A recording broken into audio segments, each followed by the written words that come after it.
Welcome to the Black Open University show. Rebuilding education from an African place of being.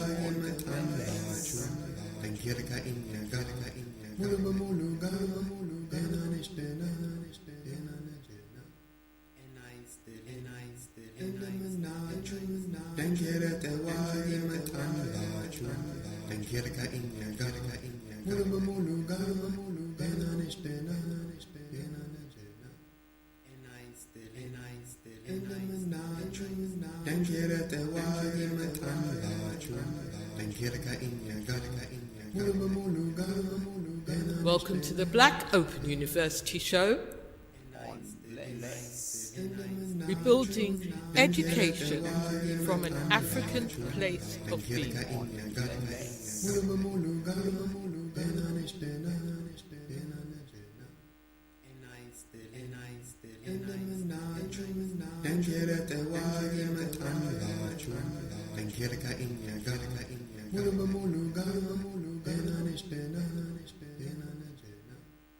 Build deep and complete.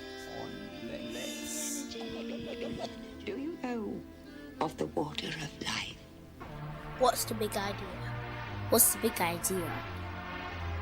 Original again, start from the heart. Not up, too in deep.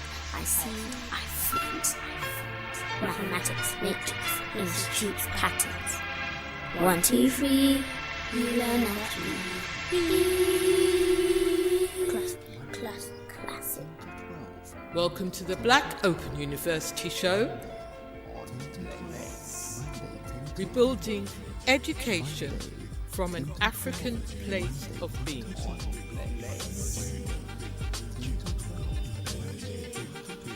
Welcome to the Black Open University show. Building education from an African place of being.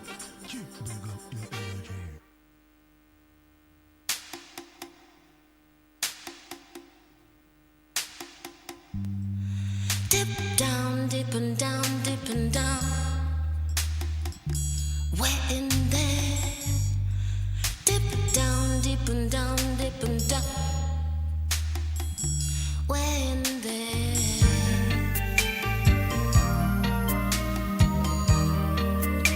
Inside of who you are.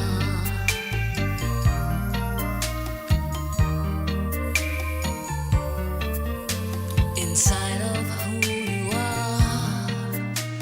Time has its own way to be. Gracious behavior is the savior. It seems to be inside of who you are. The sky is like a storybook with sand in your eyes. See the light, come and see sunrise inside of who you are.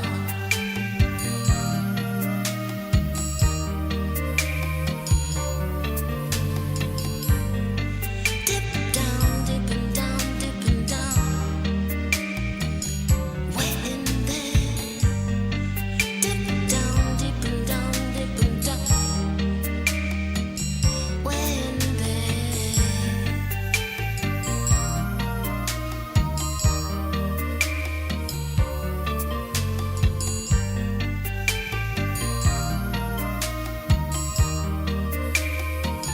I said inside of who you are. Sun dips to the magic of the moon. Perfect magenta in the center is womanhood inside of who you are. A child resides beside still waters with spiritual eyes. Come and see a sunrise inside of who you are.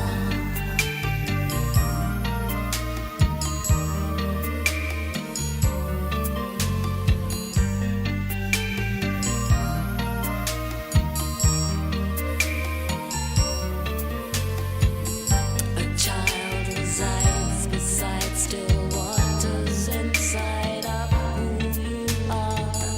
A child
Hashima family, give thanks. This is Astamari Bartekun, Black Open University.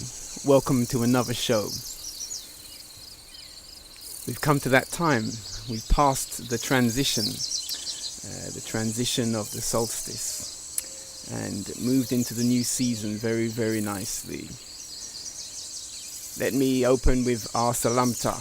Warm greetings to everyone. YehTehwagi Sehlamta, Exir Yimasagan Hashima Tehwagi Ahsab.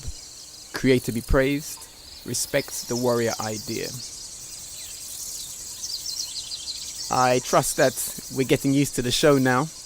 I know when we started, I had to explain things, how we were doing the show, the format. And I did say every week I'm going to minimize my introduction and get straight to the juicy bits, because I know you're looking forward to it. We've got a very, very, very interesting show this evening. A lot to talk through, but a special tribute for our special feature. So I'll come to that in a moment. Just to recap in summary, the show has a few themed parts. The first part of the show is Gzat. Gzat is province, and this is about spatial awareness. Spatial awareness as in personal space, but more broadly into this thing we call astronomy, looking beyond the planet, trying to get a clarity about where we are in the world. Yes.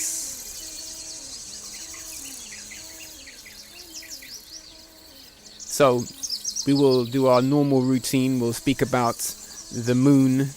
We'll speak about a few other objects that are good landmarks or space marks to reference where we are in our orbital motion as custodians of the planet Earth. The next part of the show is Zena Gize, which is the news. Well, I'll be updating you on a few news points. Within this, we're going to speak a little bit about our festival. I know for the last few shows I've been mentioning we've got a festival coming up in spring, in February and in March.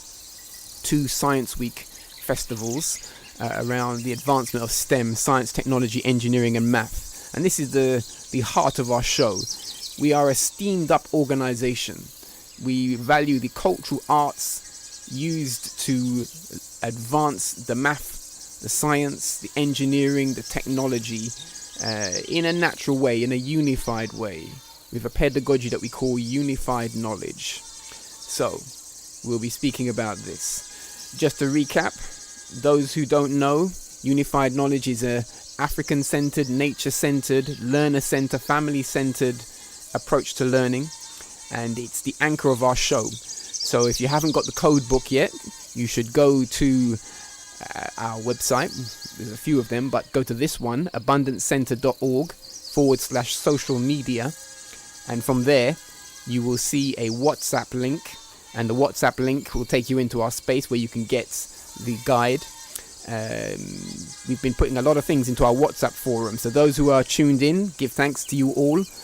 You know, I've already posted some images that we'll be speaking about this evening for the Gzat. So you got time, jump in, get to the Futurist on WhatsApp. You'll find the link at abundancecenter.org/social media. So first part of the show, Gzat. Second part of the show, Zena Gize.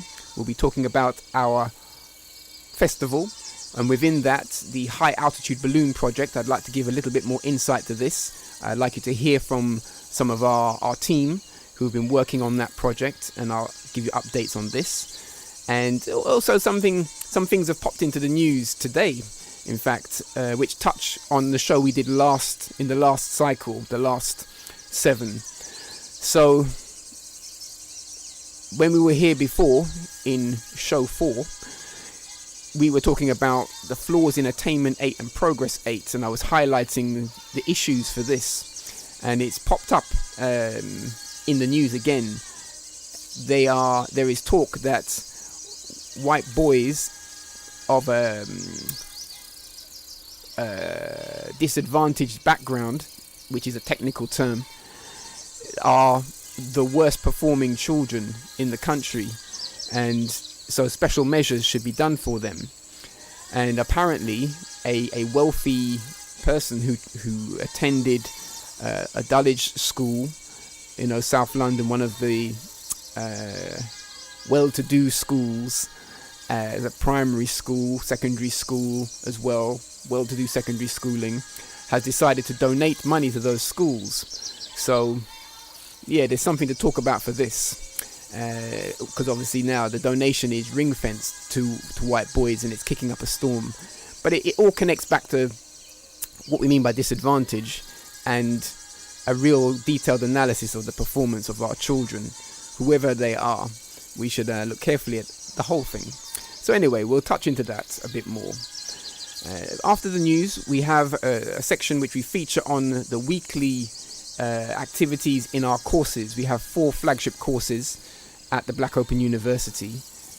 The first one being the Level Being 9 class, which is around the GCSE math, focused around ways to attain higher standards in that through a specific kind of approach, where we learn the classic ideas, the big ideas, and embed the learning into projects that contain all the math and science learning to enrich the way we learn. So I'll be giving you some news about how those things have been going. The second course is the pedagogy class. Today we're going to focus in on that one, speaking on what we call the Tehwagi Ahsab. You may have noticed in our Sehlamta, which is the greeting I do at the beginning, is Exir Yimasagan Hashima Tehwagi Ahsab. This means create to be praised, respect the warrior idea. It's mostly Amarenia, the language from Ethiopia. The Hashima is derived from Heshima, which is respect, Swahili. And in summary, it is a salute and a greeting, a protocol of greeting. But the second part of that, Hashima Tehwagi Ahsab, means respect the warrior idea. And we're going to unpack that a little bit today.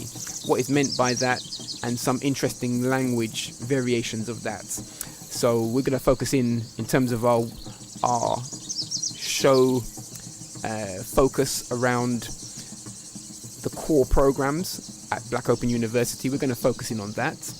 The third core course is the hair structure science course, and we've done a lot of features on that over the last few shows. And finally, the Dankira Tehwagi warrior dance, and again we've introduced some elements of that. So this week we're going to focus more on the pedagogy course and insights around that. For our special feature this week, we are featuring the most honourable Maulana Karenga, and many are celebrating Kwanzaa, the African celebration for end of season, start of season, new year, that kind of thing. It's a celebration for families to come together. And Maulana Karenga is a principal architect of this wonderful festival. But I'm going to feature him speaking to a book that he wrote called the Husia. And this book is a fantastic guide and introduction to the principle of Ma'at. Ma'at is one of the principles of our pedagogy. And so you're in for a treat. It's quite a lengthy feature. We don't normally have our weekly feature quite as long as this one, but I'm going to play the whole thing. And it's a classic. It's old school reasoning from a grand master teacher, Maulana Karenga, and I trust ones will find it insightful. It gives a good introduction to Ma'at as a principle best viewed as a system of ethics. You will know that we, in our practice, we value mathematics, and inside of that is mathematics from an African place of being, where the ethics are connected. So the mathematics and the Ma'at really is one form. Ma'at is a high end of what mathematics is about, and there's reasoning for this. But let's take our time and work through the show. So I've given you the introduction. All of that was just to say the format of the show, and we're going to roll in and begin with our conversation about the moon.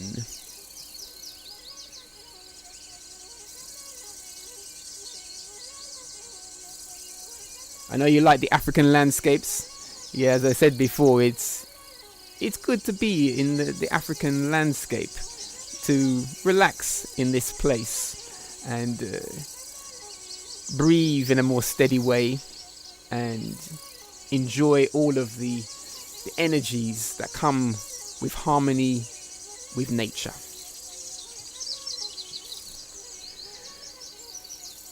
The moon is in a position where it has just passed the sun. It's orbiting the Earth, and it's in this cycle. Well, really, the Earth and the moon are in a very close relationship. But let's say, for simplicity, it's orbiting the Earth, and in that dance, it passes the sun. It moves across the sun, not necessarily in front of it, sometimes a bit above, sometimes a bit below in its plane of orbit. So it's just past the sun, which means that you would see a crescent for the moon.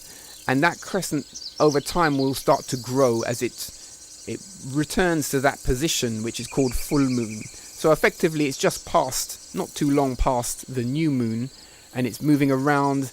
There's a crescent there. I've put in to our WhatsApp forum some images, and two of those images relate to this moon, because I wanted you to see it. By the way, just in case you don't know, we're working with the software called Stellarium. This show is not a kick back and listen show only. I'm building it so that we do things together. And I'm encouraging all members to secure your copy of Stellarium. It's free. You can download it for your computer. And when you have it, then you'll have a planetary system on your computer. And I'm taking pictures from this, relating them to today, to the current date, and then using that as a way to help us visualize the space, the broader space, in a better way. So if you have it, then you really cruising with the show, and that's the levels. So I've put in some images into the WhatsApp forum, and two of them relate to, they show the moon, they show the horizon, and they show Saturn, Venus, and the moon. It appears as if the moon is on top, then Saturn is Venus is there, and then Saturn is nearest to where the sun has just set.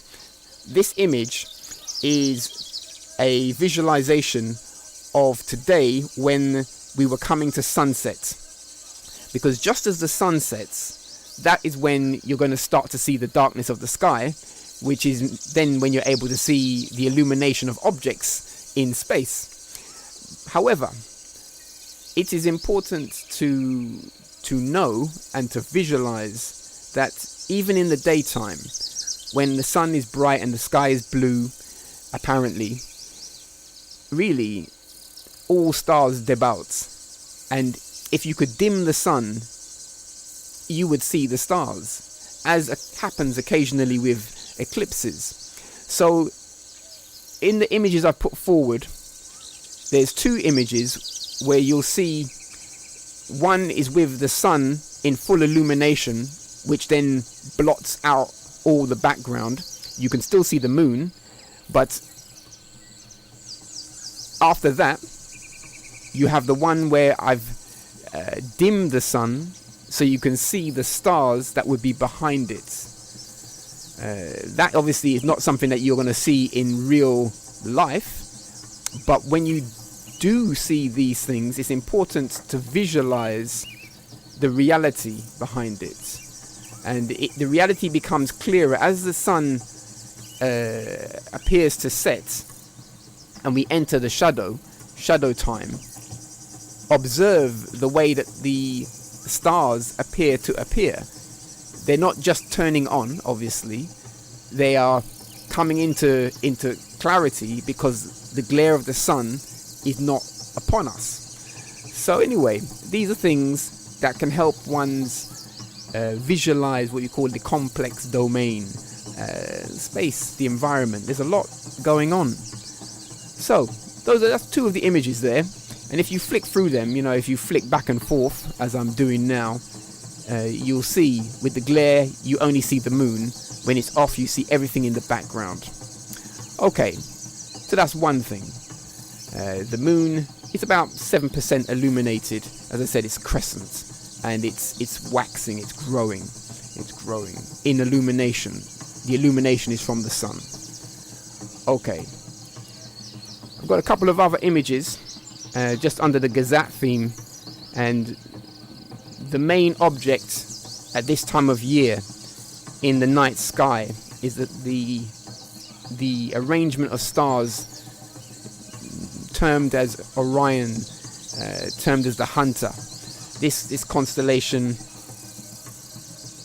you will find by going facing due south and looking pretty much upwards. You will see the constellation high up like this. Again, if I'm saying to you look due south and you are wondering, oh, how am I going to do that? This is the show. Compass, download compass on the phone, get a real physical compass. Let's get practical. And I'm looking forward to hearing from you how you find these things, these activities. We're doing it together. So I welcome your feedback, your feed forward, share the reasoning. In that image, you will see that the constellation Orion appears over the south. And if you look to the west in the image, the W is there to indicate the west. It is possible to get a bearing on the planet termed Uranus. And this planet is interesting as a marker.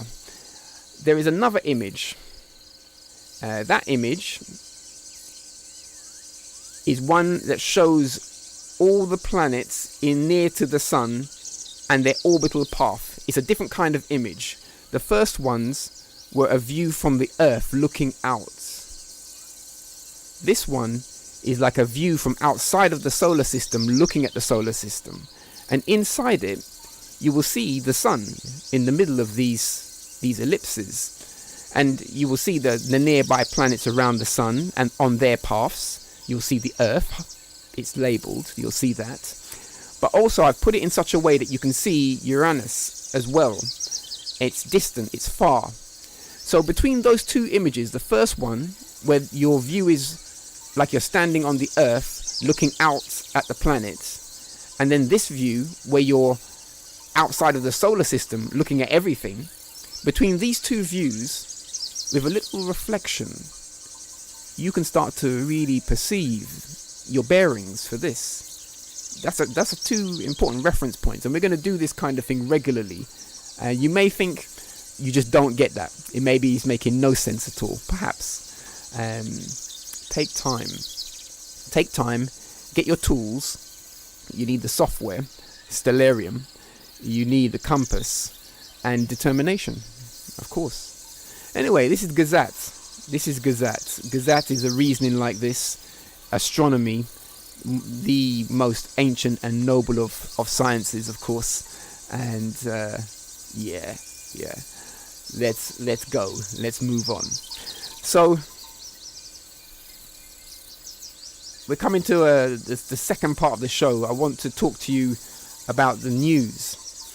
And the news this week, we're talking about our high altitude balloon project. And inside of that,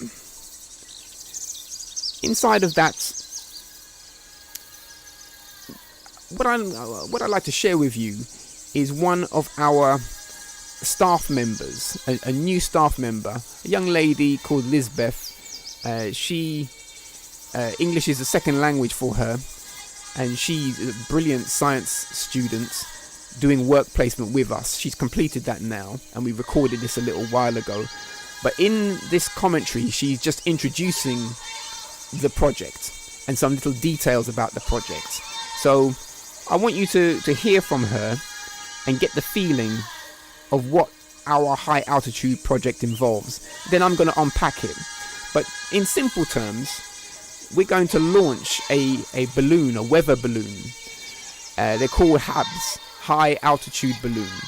And these balloons, they're designed to float with gas, obviously to raise them up. They're designed to float up to the stratosphere. And at the height of this journey, the pressure changes. The environment changes to such a condition that the balloon will break. But at the point when it breaks, it will have taken our camera up and filmed the whole journey. It's fantastic. It's a fantastic thing to see happening. And so we're going to do this with our cadets. We've prepared the way for it. There's some little things to tweak out still, but we're coming near to it. It's a big part of our festival. And so I'm getting you ready for this, the science behind it, what's really going on.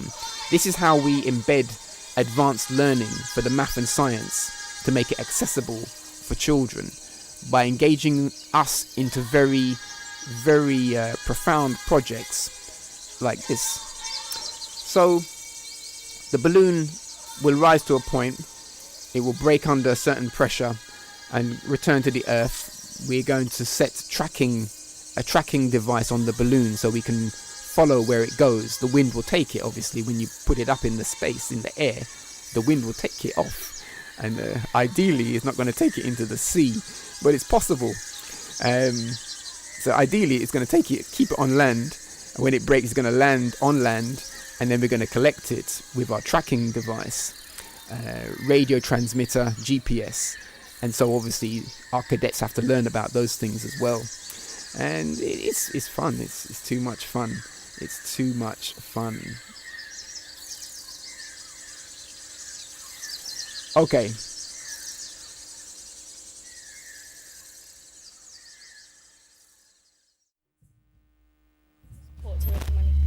We're appealing for support. We need your support. Thank you. Thank you so much. We need your support. We're appealing for support. Thank you. Thank you. We need your support. We need your support. Thank you. Thank you. Appealing for support to raise money. We need your support. Appealing for support to raise money. We're appealing for support. We need your support. We need your support. Thank you. Thank you so much.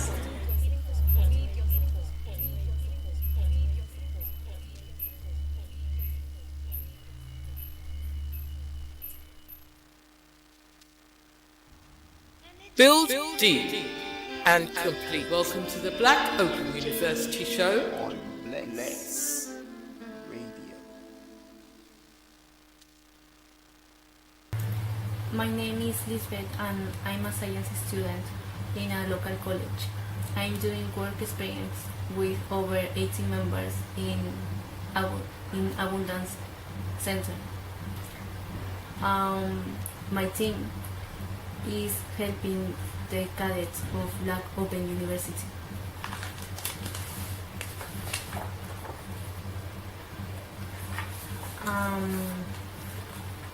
My organization is appealing for funds and technical support to help us with our great project.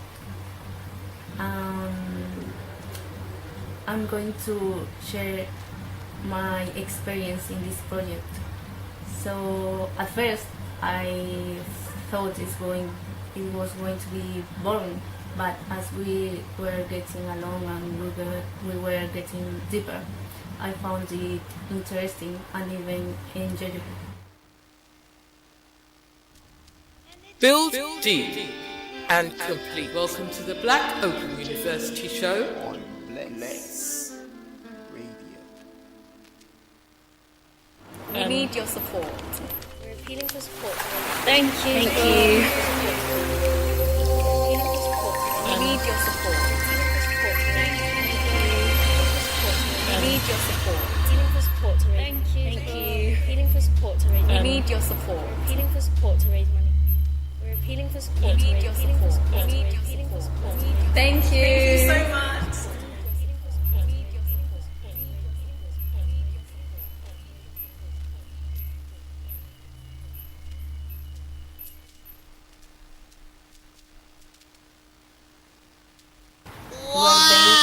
In Chestnut Community Center, and we're going to launch the balloon in this park, Chestnut Park, North London.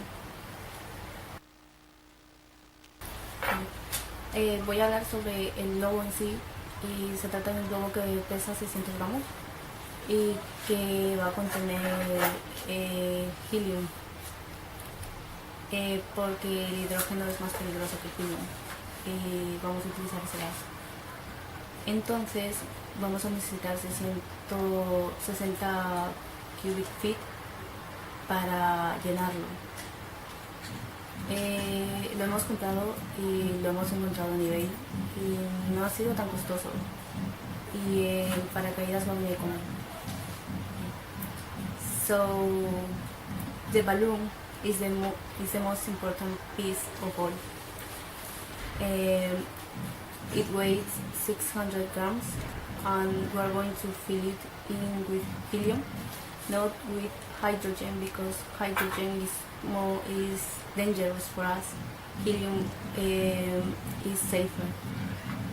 So we're going to need 60 cubic feet of helium to fill that balloon, but maybe we're going to need more helium because the payload is going to weigh more than the normal weight.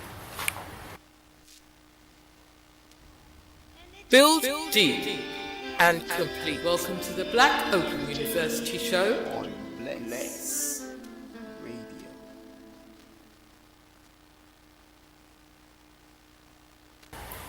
Hemos usado dos predictos sobre dónde va a caer nuestro globo. Hemos utilizado dos.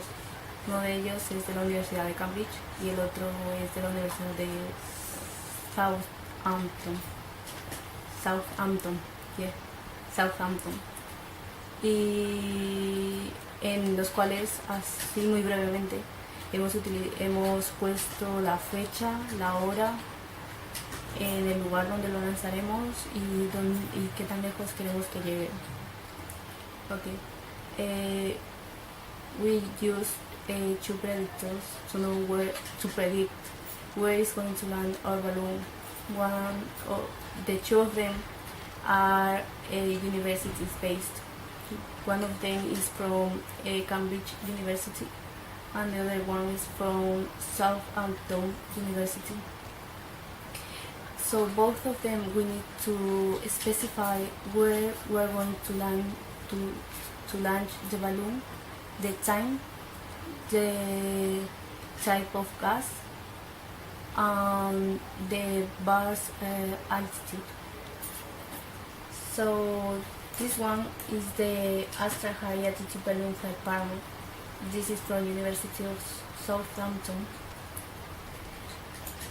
And this one is the Cambridge one. They both have similarities and differences, but they are the same. They are predictors. Okay.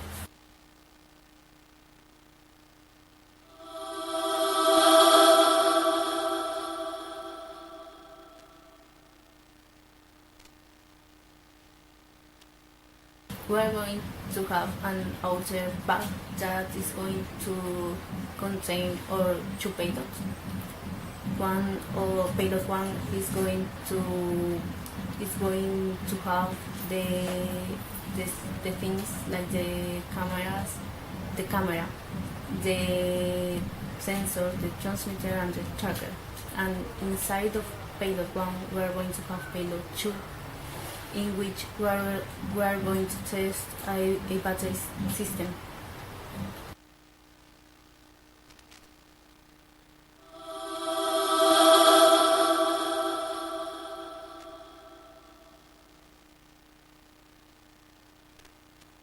Over to part 2. What is the purpose of this whole project? The purpose of this project is to develop our cooperative knowledge of detailed project planning in the area of aerospace travel. This project itself is a STEM project, and it's very science enriched, and it comes together in a unified way of learning. This Abundance Centre works closely with schools in STEM subjects. And does this project lead on to another? This project is a stepping stone to our triple darkness space probe, and it aims to send a CubeSat into outer space. We need your support. We're appealing for support to raise money for a transmitter flight termination unit, helium tank, and a GPS tracker. This includes professionals who can advise as part of our support team. Thank you. Thank you so much. Thank you. Thank you. We need your support. We're appealing for support. Thank you. We need your support. We need your support. Appealing for support to raise. Thank you. Appealing for support to raise. We need your support. Appealing for support to raise money. We're appealing for support. We need your support. We need your support. Thank you. Thank you so much.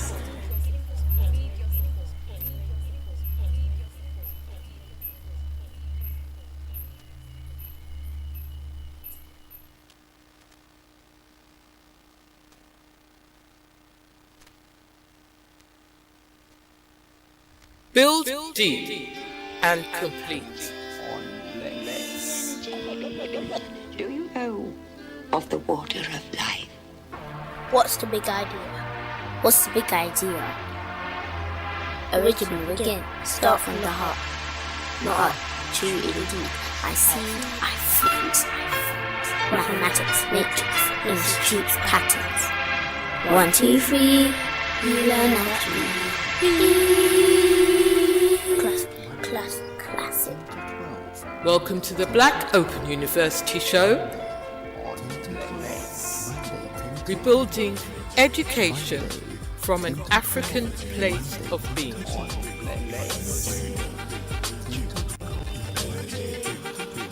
Welcome to the Black Open University Show. Building education from an African place of being.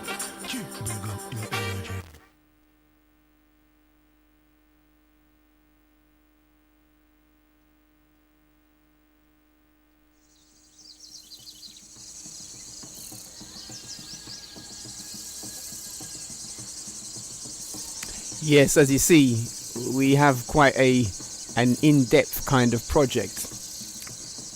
That young lady, I know I didn't warn you that she was going to speak Portuguese, and yeah, we're in a language show today. We've got a few different languages. I did say we're going to do some new stuff, new words, and much of it will be decoded with the code book, our pedagogy guide. So I strongly recommend that ones get that. Come into our WhatsApp forum, and in there you will be given the guide, and then you'll have the keywords and all the language will be clear to you. But obviously we need to expand our sense of language. Yes, so that young lady, she was a team leader. There were 6 work placements, science work placements, very much involved in the preparation for our project, and she was the leader for them.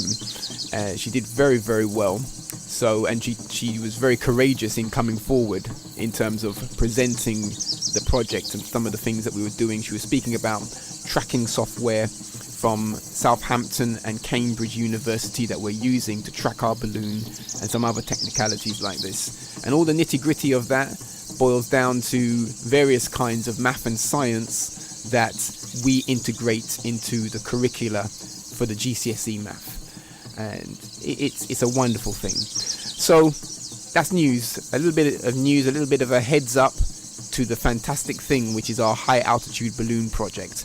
And you may have caught that this is a warm-up for a bigger project.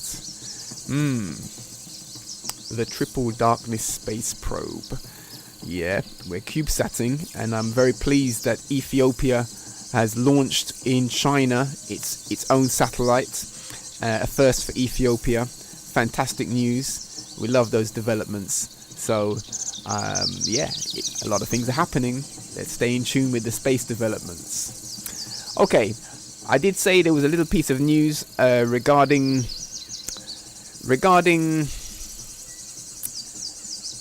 the Attainment 8, Progress 8, and the who is performing badly and what kind of support they should get.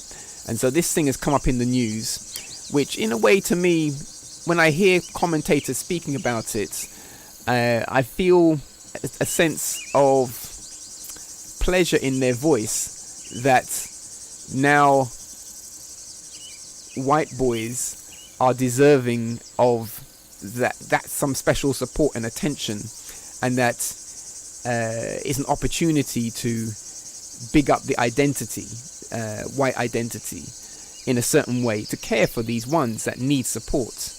I have a sense of something, there's an underlying tone which I pick up in some of the narrative. So I captured a few commentaries. I wonder what you make of these. Have a listen. Build deep and complete. Do you know of the water of life? What's the big idea? What's the big idea? Original again, start from the heart. Not up, too deep. I see, I freeze.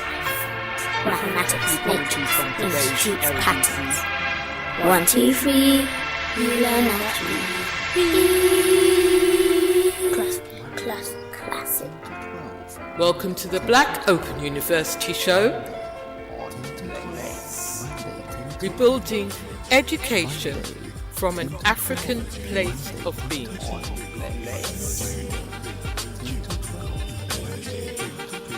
Welcome to the Black Open University Show. Building education from an African place of being. Ideas of disadvantage, and they've done a paper recently about the new GCSEs. You know, they've switched from old A to C back to grades 9. They're numbered grades again anyway now. Under the previous system is a note of the key findings of the report, which was published last month. 2% of disadvantaged pupils receive the top grade of A star, where just 1% now achieve a 9. Disadvantaged pupils don't perform particularly well at GCSE, and that can affect your life chances. Let's go.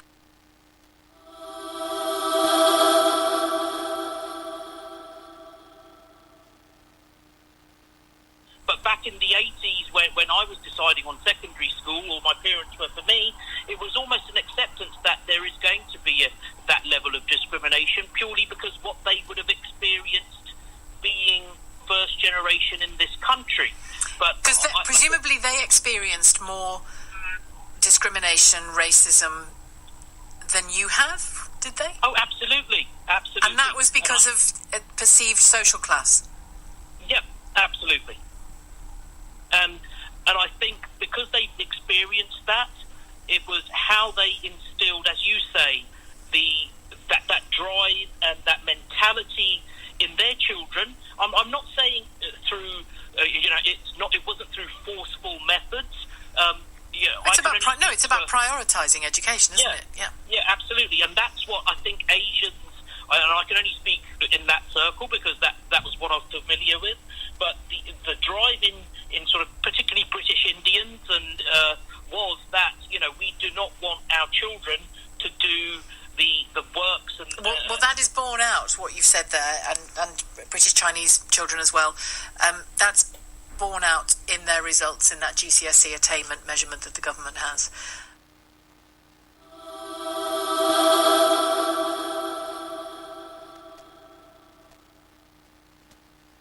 I basically support the idea that affirmative action, will help people from deprived communities to better themselves, regardless of whatever colour they. Mel, but affirmative action is tied with the whole sort of racial balance, isn't it? And trying to be colourblind. The affirmative action, if you're applying it, as I understand it, is here about talent. It's about potential. It's about academic possibility.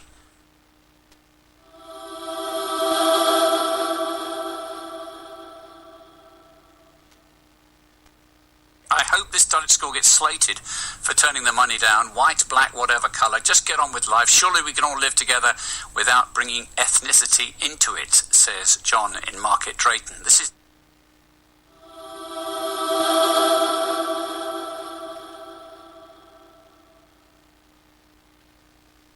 No, it's about absolutely. attitude. Yeah, thinking of that, it's more attitude, and it's more your you're almost your moral fabric, as it were.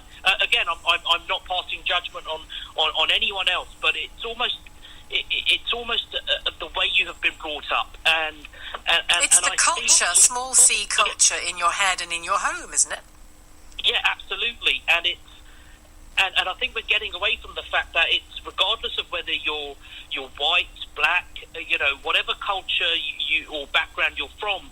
I think that's what's missing in the home, and that's where we can do a lot at schools. In the early learning stages of people's sort of life, where we can say, right, this is what we need to instill in parents, this is what we need to instill in children, and I think we need to get away from it's a discrimination of class, or it's a discrimination of colour, and it's just something that it doesn't grate on me, but I think I very rarely hear it from an Asian person. But let me ask you this. Yeah. Can you imagine?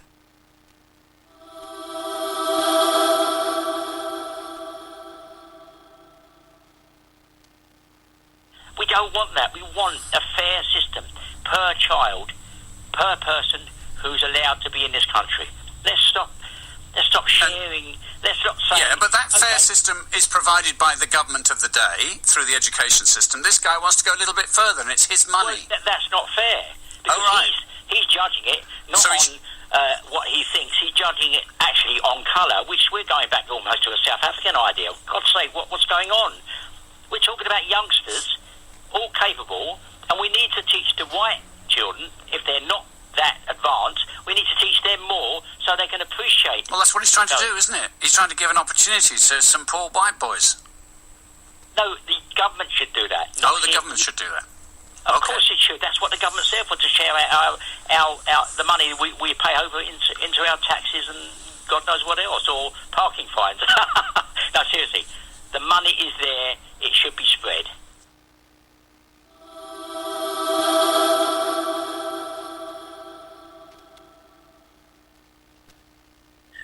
But what I would say is, obviously from day one, really, the whole thing was doomed.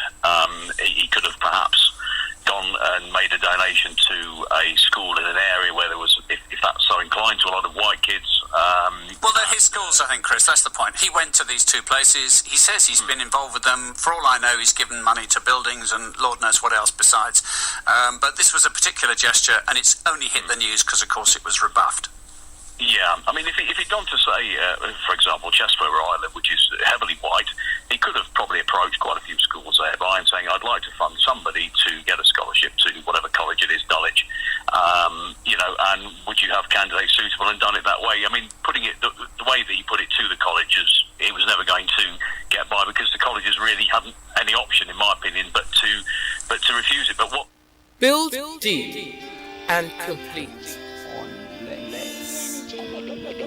Do you know of the water of life? What's the big idea? What's the big idea? Original again, start from the heart. Not up, too deep. I see, I freeze. Mathematics, matrix, institutes, patterns. 1, 2, 3, uLearnNaturally. Classic. Welcome to the Black Open University show. Rebuilding education from an African place of being.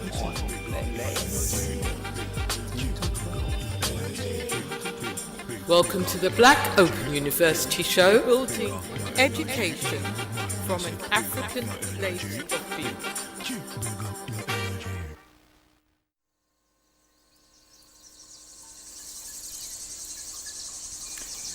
Yeah, some comments, just a few passing comments. There were more. This situation should be observed carefully. So in our last show, I made it clear about our own research report, which we uncovered data through Haringey Council to show that the black boys were the underperforming ones in Haringey anyway. And if we didn't do that work, the data wouldn't have come out. So I am very mindful about the way this data is being presented, albeit that any child that needs support, if it can be identified, there should be some analysis as to why that's been there, why they've come to be in that situation, and ways to resolve it. And in regard to black children experiencing poor attainment, this is a historic, long-standing chronic condition. And whilst many may feel that we're doing okay, the reality is that our children are capped in a system called Progress 8 that pushes schools to gamify the children's learning and their potential. But we spoke about that last week, so I'm not going to go too deeply into it now. What I would say though is that we are campaigning for this. We've been writing news. We've been writing to the councillors that sit on the Children and Young People's Committee for Haringey, and there are some cuts that they're planning to do, budget cuts. They're trying to save money, as most councils are, but some of the things they're planning to cut may impact on those disadvantaged children, or those children that need extra support, or that we should be mindful about. So, you know, we've been requesting some things from the council regarding equality impact assessments, and we're hoping that the community will be very mindful of our request. Obviously we're going to share it with you so you can see what's going on in the education sector. Anyway, these are some of the news, these are some of the things that are going on, and as you are probably gathering, our show and our organization is active. We're encouraging ones not to just sit back and listen. It's not that kind of show. Nope.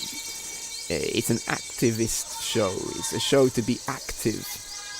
Active learning. We are a learner cooperative. Active learners, and to value that principle. But active in taking corrective action when something is not right. Something is not right. So we're going to fix that, we're going to tackle it, and we're determined to see a good resolution to these situations. Big up to David Lammy, and we trust that this leader for Tottenham will, you know, get involved and help sort out the problem, help bring attention to it, help point the officers in the right direction. Yeah. Okay, so I mentioned to you we're coming up to our main feature, but before we do that, I did say I wanted to concentrate on a pedagogy aspect. Pedagogy, by the way, it's a term that basically means the system of teaching. The root of that word, the pedagogue, is the guide to the child, the one that takes the child to school, to education, to learning. And we're using the term more broadly to talk about systems of learning. So our pedagogy is called Unified Knowledge, or YehTehwagi, which means unified knowledge.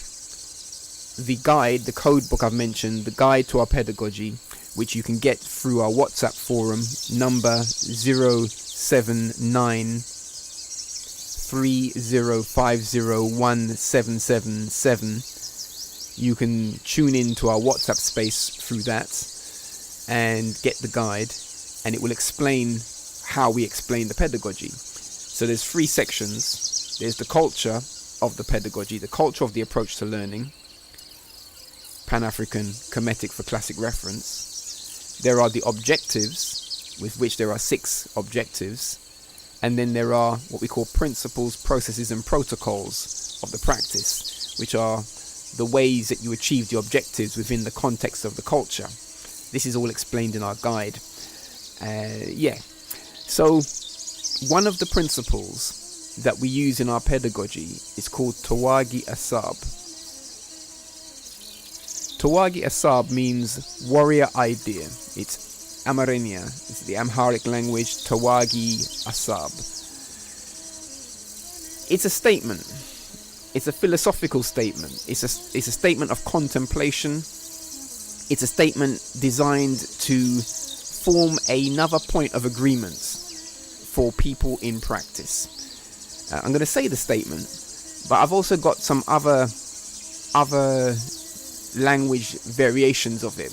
We're keen to explore multiple languages and make the things more accessible to many cultures, Pan-Africa. So I have it in many languages, and I'm going to show you a few of them, explore a few of them with you.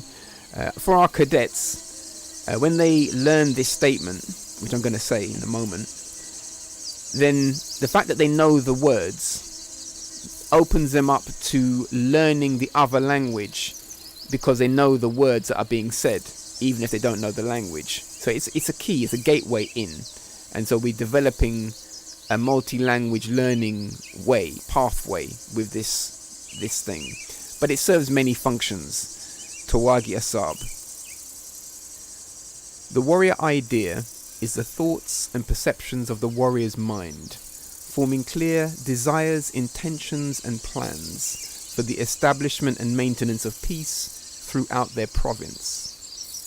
Through the creation of power and the communication of wisdom, the warrior relentlessly strives to grasp all of the Tehwagi Ahsab in the knowledge that the self of the warrior I and the self of the community I and I are one.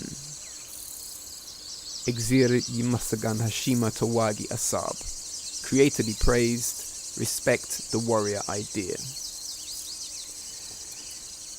There are key words in that statement that are useful in education.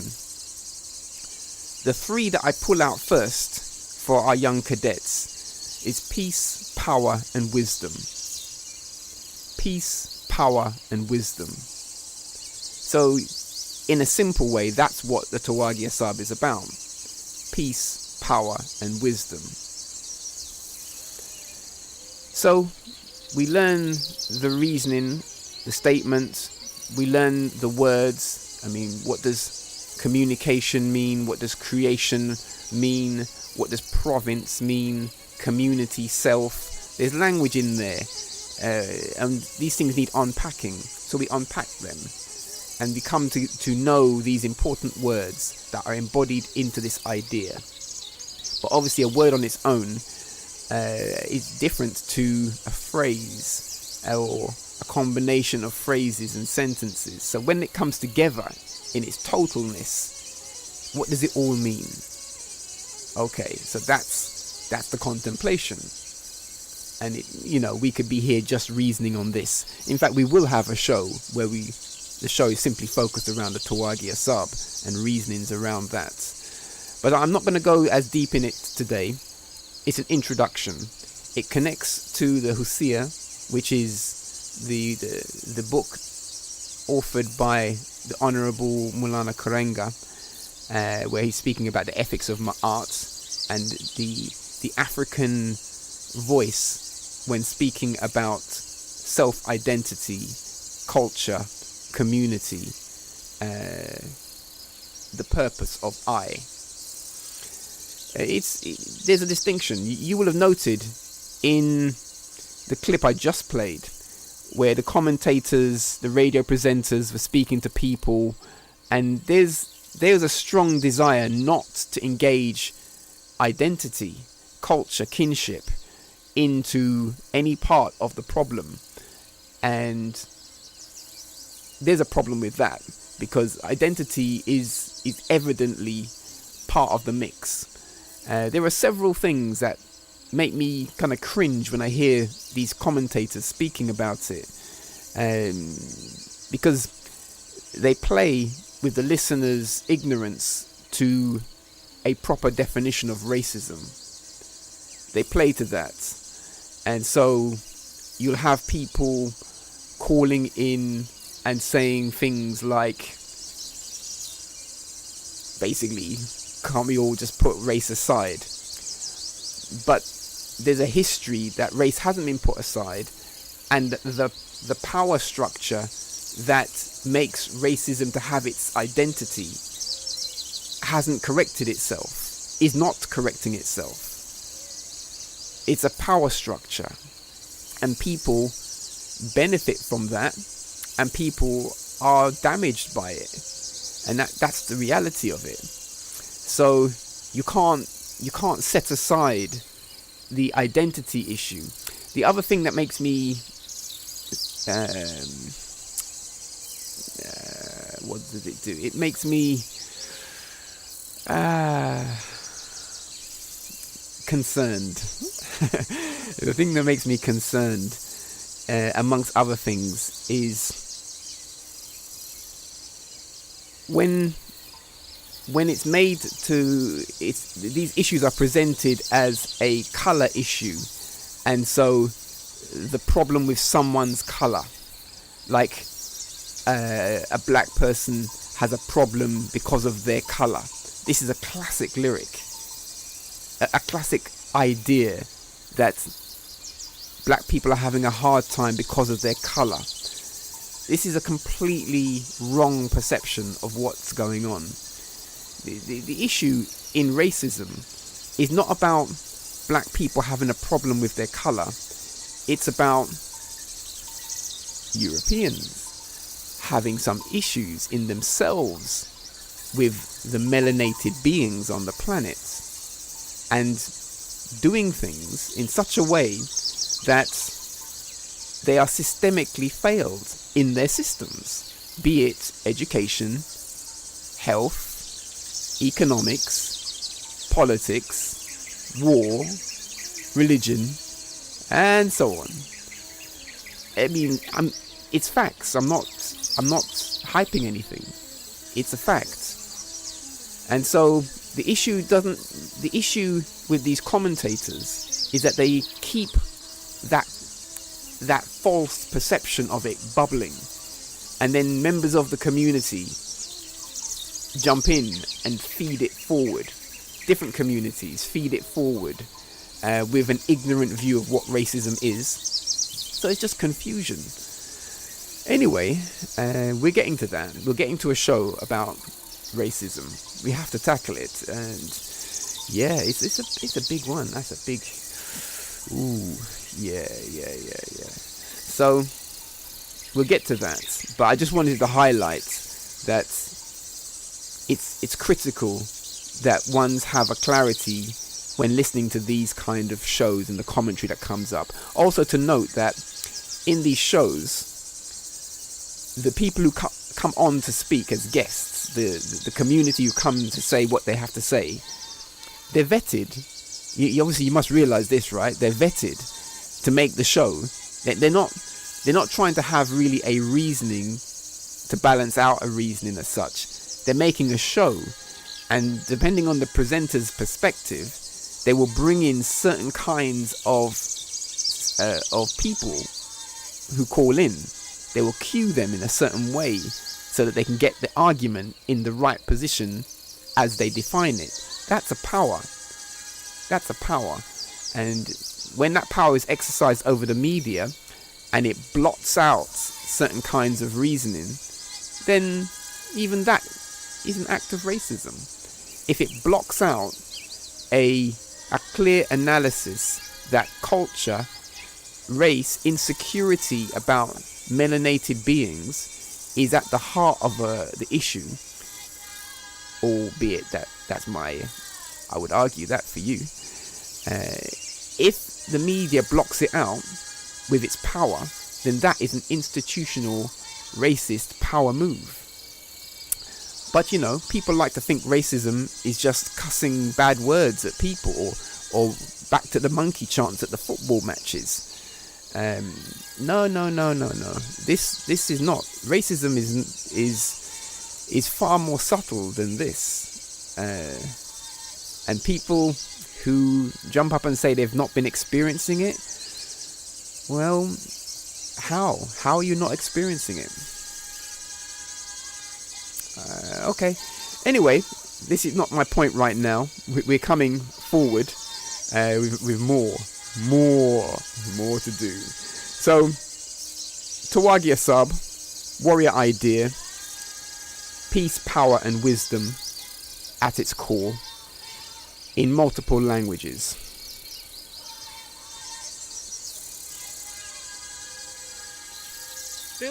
deep and complete. Do you know of the water of life? What's the big idea? What's the big idea? Original begin, start from the heart. Not us, too easy. I see, I see. Mathematics, nature, institute, patterns. 1, 2, 3, uLearnNaturally. Classic. Welcome to the Black Open University Show.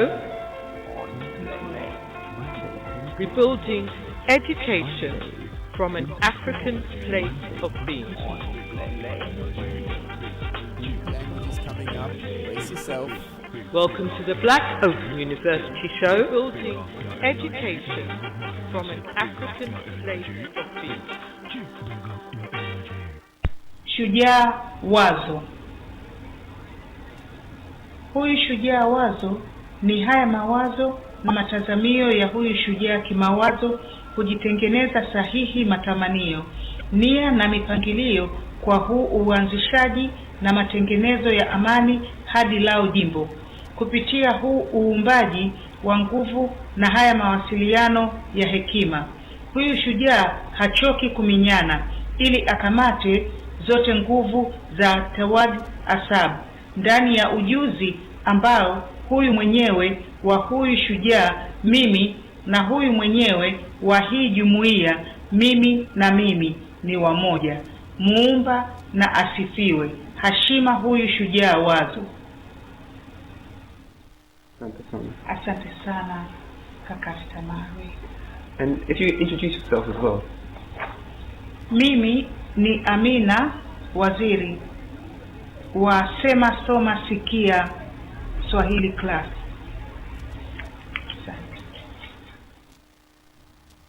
Build deep and complete. Welcome to the Black Open University Show.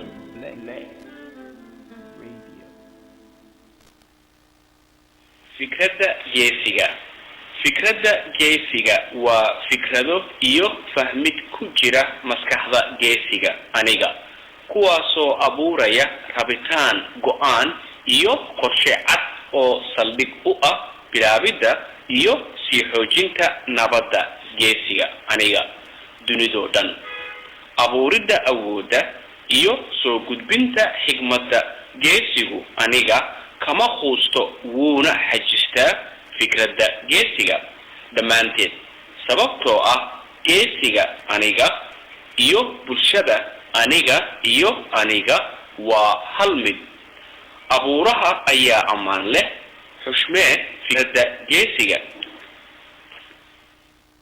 Somali. Build deep and complete. Welcome to the Black Open University Show.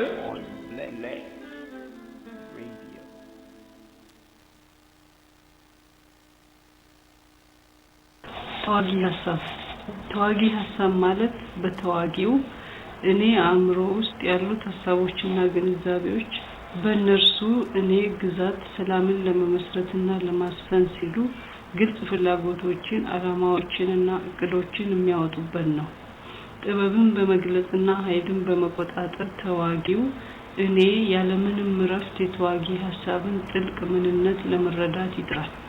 የተዋጊው እኔ መሰረትና የማህበረሰቡ እኔና እኔ መሰረት አንድ መሆኑን ይረዳል። Build deep and complete. Welcome to the Black Open University Show.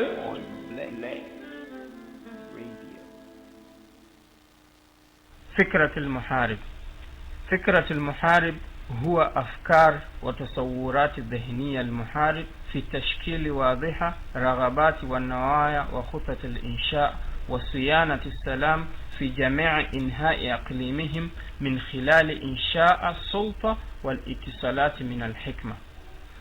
المحارب تسعى بلا هوادة لفهم كل فكرة المحارب مع العلم بأن ذات المحارب وذاتي في المجتمع أنا وأنا واحد. La idea del guerrero. La idea guerrero son los pensamientos y percepciones de la mente del guerrero. Formar deseos claros, las intenciones y los planes para el establecimiento y mantenimiento de la paz en toda la provincia. A través de la creación del poder y de la comunicación de la sabiduría, el guerrero implacable lucha por captar todos los Ahsab Tehwagi en el conocimiento de que el auto del guerrero, yo y el ser de la comunidad, yo y yo, son uno. Alabado sea el Creador, respete la idea del guerrero. Build deep and complete. Welcome to the Black Open University Show on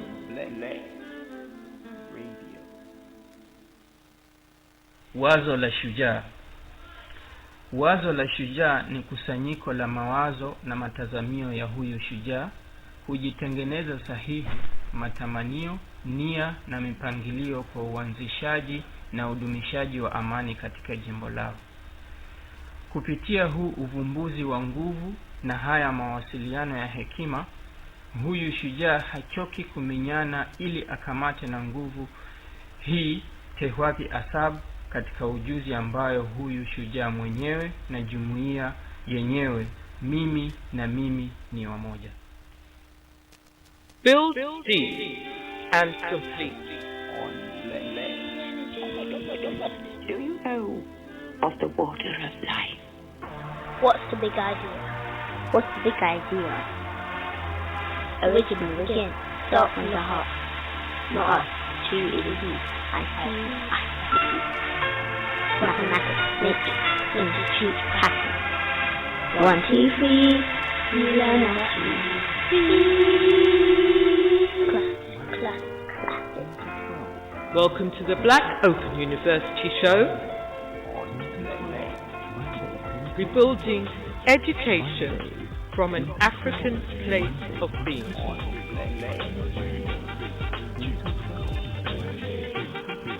Welcome to the Black Open University Show, building education from an African place of being.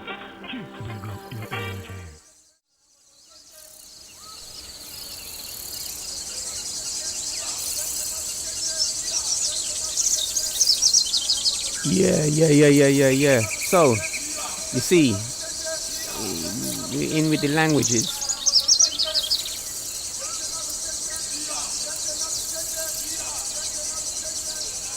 How did you find it? Did you expect to hear so many different languages? Somali, Amharic, Arabic, Spanish, Swahili.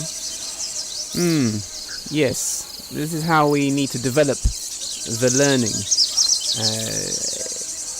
African pedagogy must respect African language. But in actual fact, we have a unified knowledge language. And this is a unified knowledge language, is a language that brings together multiple dimensions of language. So our system of language allows for writing with the African script. It allows for hand signing, non-verbal. So we teach hand sign language related into the African language. We teach ways to take words and turn them into drumming rhythms, so you then have musical ways of communicating language. And obviously, as I say, the writing and the speaking, those things combined together open up a whole new matrix of language idea and expression, because language is rooted into consciousness. So yeah, language is important. I'm glad to have shared a few things there. All that you heard were repeated utterances of the Tehwagi Ahsab, which I said in English earlier on. So when you rewind the show, you'll be able to hear the English, the warrior idea, Tehwagi Ahsab, and then you'll hear it in those multiple languages. Yeah. We're coming up to our special feature, and yeah, we're going to roll into that very, very imminently.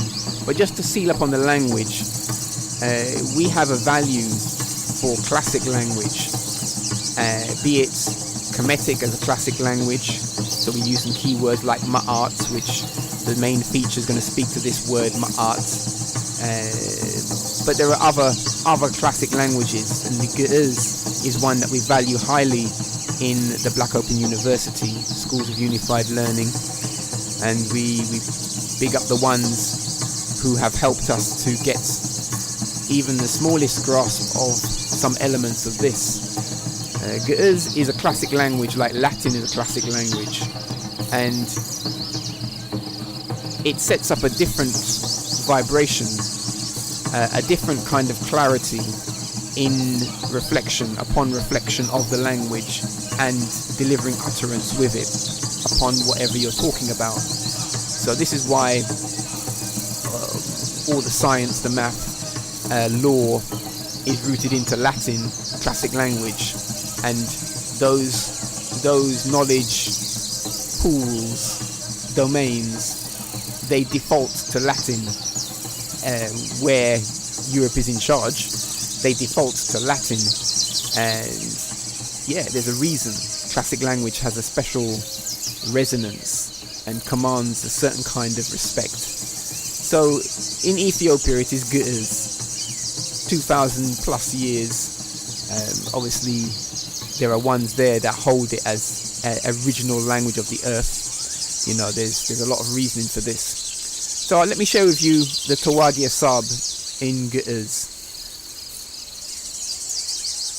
Teragazi Helena Behila Bousat Amrozi Ai Zahalo Helenat Walabot et Bekinyetazi Ai Lemasrato Fakar Wala Asfalu Anaza Yibalu Kusutata Hasasata Helenata Wetamaratata Ziwutu Botu Ertu Bekisi tatabab wa bahadro hail Lilia za mbala mintani araf Amaka helena za taragazi Lat yukomit yitsamu Masarata ziyai Wa ziyai wahad Kaneto et aik Amlak fatari yatawada Sashima taragazi helena.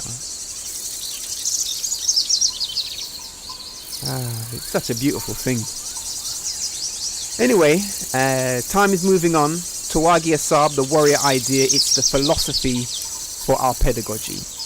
And having a philosophy allows a way to unify with many people, because it's not, well, I certainly don't view it as a religious development. It's a philosophical one. And so people of different religions, cultures can connect. You need that in an educational form. You need a way that can embrace the true diversity of Africa. And so it's a position that we have and a reasoning that does that job. It's a point of agreement. If when you reflect on the meaning of the Tehwagi Ahsab and you find it to be respectful, it's a respectable idea, then you can say Hashima Tehwagi Ahsab, respect the warrior idea.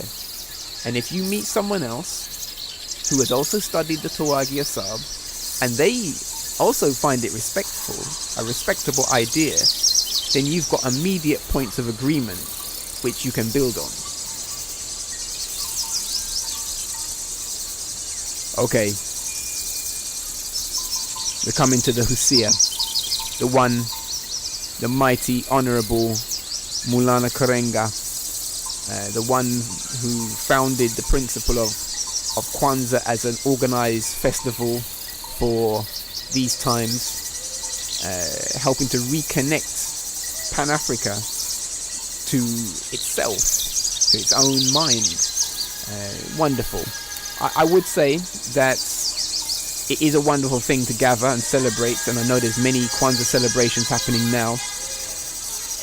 I would say that it is equally wonderful to keep presence to the physical science of solstice, equinox, phases of moon, and other orbital dynamics. These are the things that the ancients built deep clarity on, and it's important. It's important for us to return to that clarity and advance it, in fact.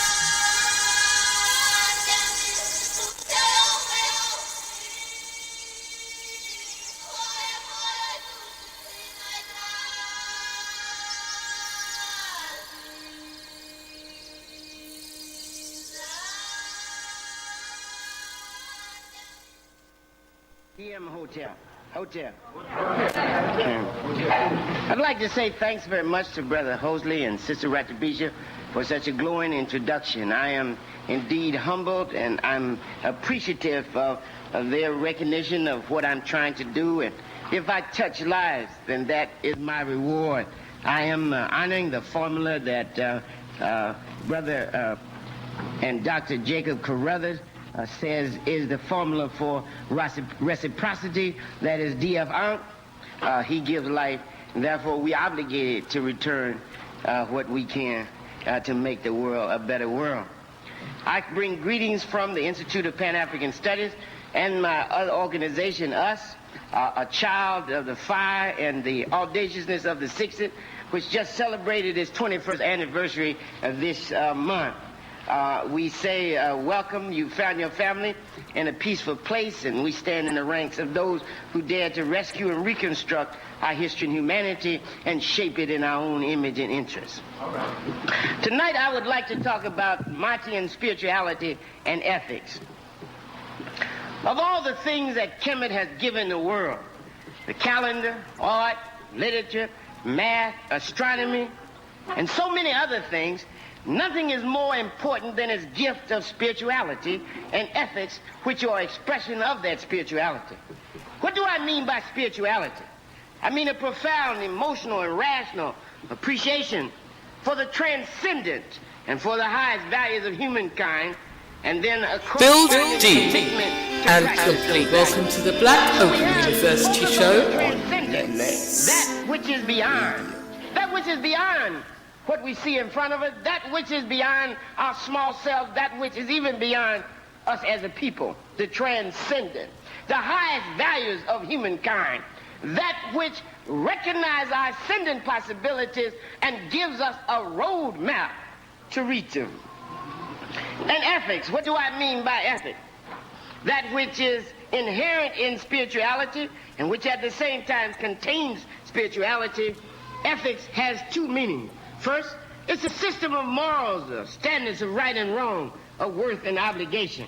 In other words, morals become standards that tell you what is right, what is wrong, and what has worth, and what is your obligation. We can't walk through the world without knowing what's right or wrong. So a lot of people think they're doing right and doing wrong.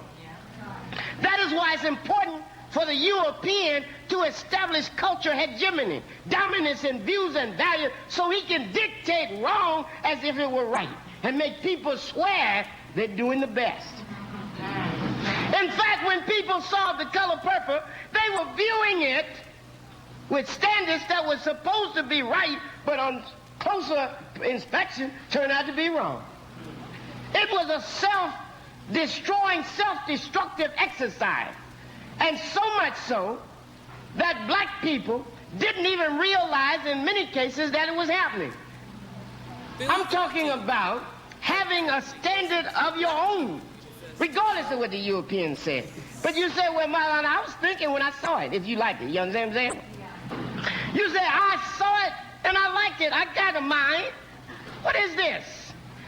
But do you understand that there is a process going on in the world now called the westernization of human consciousness? Not just with Negroes, not just with black people, but with the world. Whether it's in Japan or China, Africa, Asia, Latin America, the white man is dictating mental processes. In fact, even the concept Western is wrong and fits within his framework.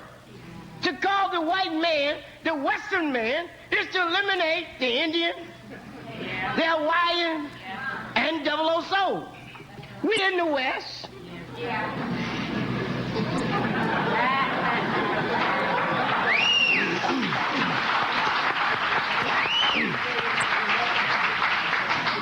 Look how that white man divide the world up into East and West, and one of them the East and the other is the West.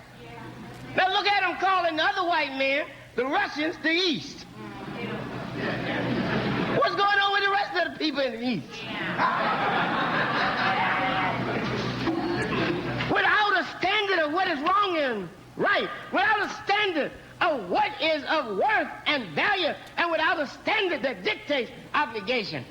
What we do is submit to it even unconsciously, and that's the worst kind.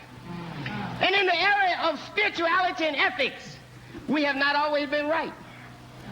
Not because we don't believe, tell the truth, don't kill people, honor your father and mother. But you got to know where that came from. It's the other stuff that goes along with it that throws you off. And I'm asking tonight, can we have a central value system that is ours without Western mythology? And by mythology, I mean both secular and sacred. Like wig wearing, silk stocking wearing George Washington throwing a quarter across the Delaware. That's secular mythology. Break it on down. Sacred mythology is that sand dwellers are the chosen people. That the sand dwellers brought us a book we already had. Some cattle grazers that we let graze on the edge of our fields comes up and declares them more in contact with raw God than we are. We just went right along with it. Now, some of this is very difficult to deal with because it's like watching The Color Purple. When your mind has been westernized, you don't even recognize that's your mama they're talking about.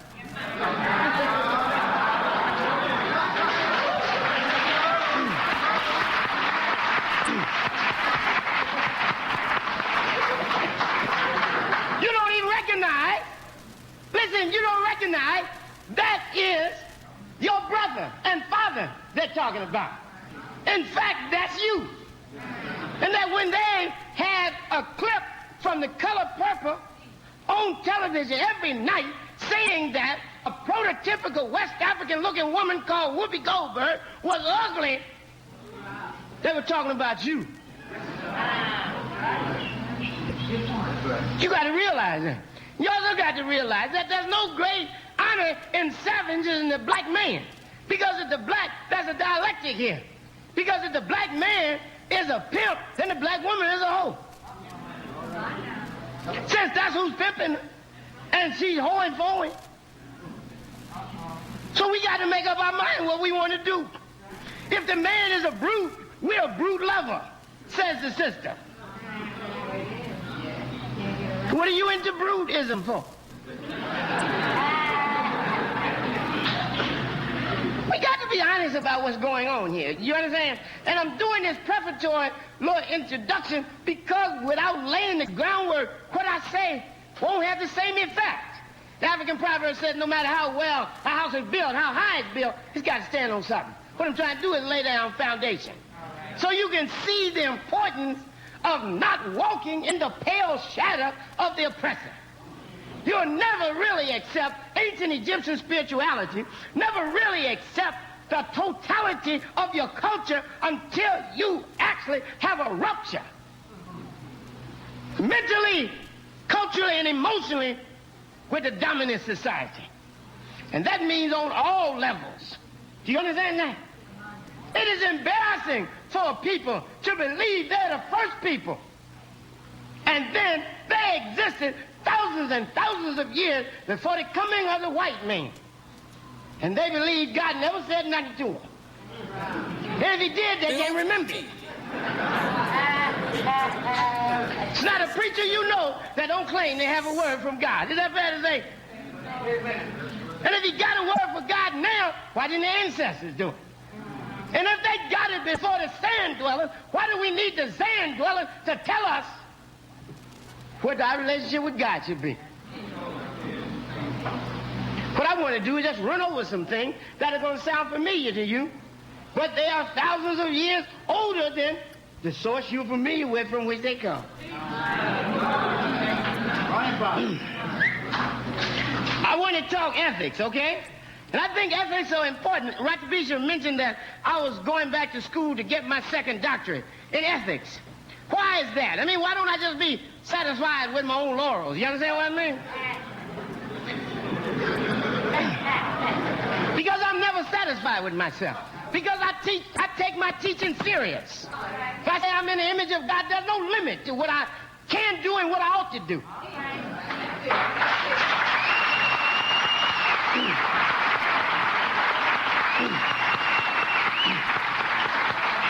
Second, because I see ethical dialogue, ethical discourse as a critical discourse for decades to come. I believe that all the major issues will eventually be phrased in moral terms. And if we don't have a moral or ethical position on them, we're going to be left to the side. And the cold part about that is that that's our greatest gift to the world. Not only is that Kemet's greatest gift, that's Afro-America's greatest gift, the spiritual legacy. For years, since we got here, we have set the moral and progressive agenda for America. But it hasn't been intellectualized.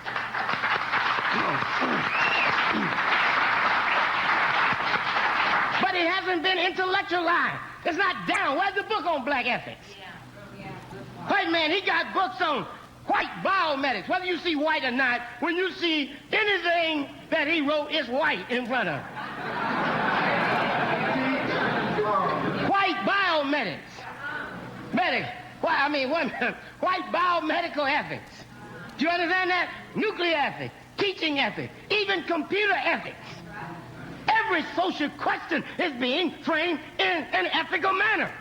Even, and I just wrote an article in the Black Scholar, get the issue of Black Scholar, be out the first week in October, in which I take apart the neoconservatives who have a fake moralism and begin to talk about black people like they had tails. Glenn Lowry, Walter Williams, Thomas Sowell. Glenn Lowry is the star now. But his reasoning is faulty. But who will make an ethical challenge of the moralism, and I'm using moralism as a derogatory, you know, like hypocritical kind of introduction and development with morality. You understand what I mean? I'm not talking morality. He ain't talking morality. He's talking moralism. Blood got you. Yeah, the white man might be guilty. He said, but still, it's your responsibility. Now, that really sounds sometimes like what the nationalists say. Yeah. But see, it's a whole lot of difference in there. Listen to this. The white man has gotten the black neoconservative to frame criticism of us. We who introduced him to morality. Not just in ancient world, but now. We're the moral conscience of America. Do you know any other country has got? Listen. They now have the right wing, the moral majority, the right wing, has begun to couch its racism in moral terms. Now, nobody sitting here can deny that there are some disorders in the black community. But at the same time, there's disorders in the world. That disorders where whitey lives. Pardon me, where the white man lives. And woman. Well, white man and woman, is there any difference? No. In more ways than one.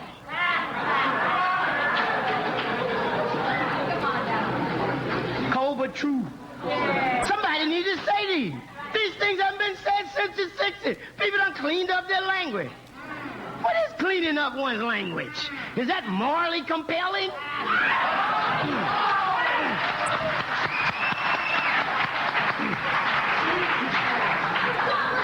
Let me just tell you, it's 2 or 3 things I want to say. I mean, I'm still in Egypt. Did you understand that? All right.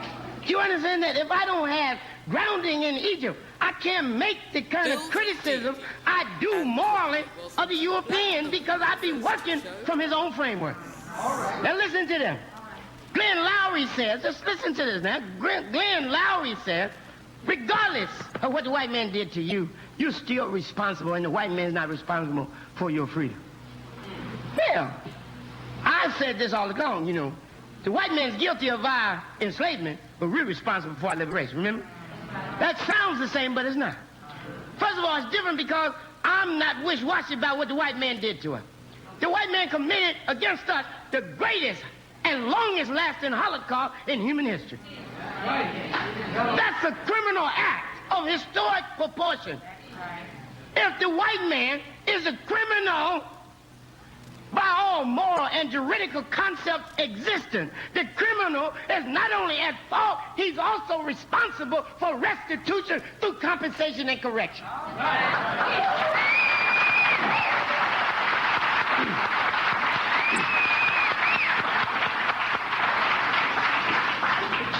We don't expect white men to do nothing about this without us forcing him to. This is what Frederick Douglass meant when he said, power concedes nothing without demand, never did, never will. And the struggle may be a moral or a physical one or both, but it must be struggle. Do you understand that? So we are ultimately responsible, but part of our responsibility is to hold him accountable.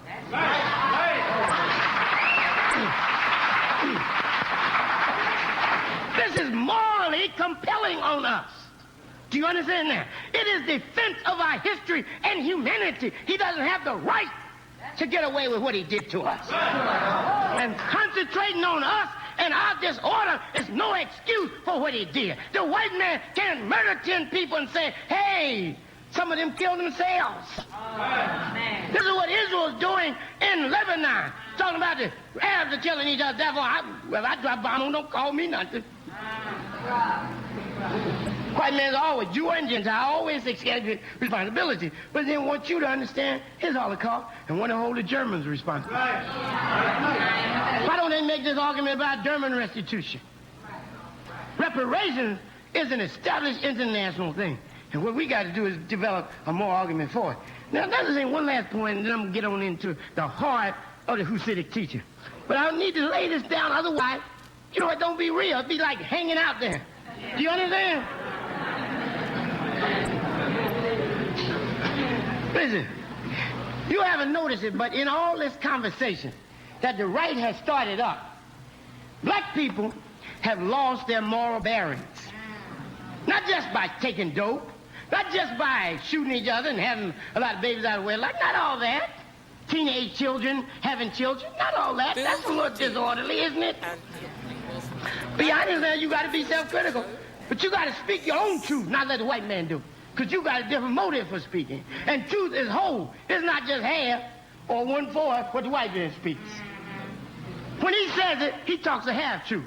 He says, you got a disorder. The whole truth is, I got a disorder in a disorderly society. That's the whole truth. And that disorderly society created the conditions for my mental disorder. That I didn't invent crime. That this is a criminal society. That I didn't fall in love with money on my own. That I live in a society where money is a measure of humanity.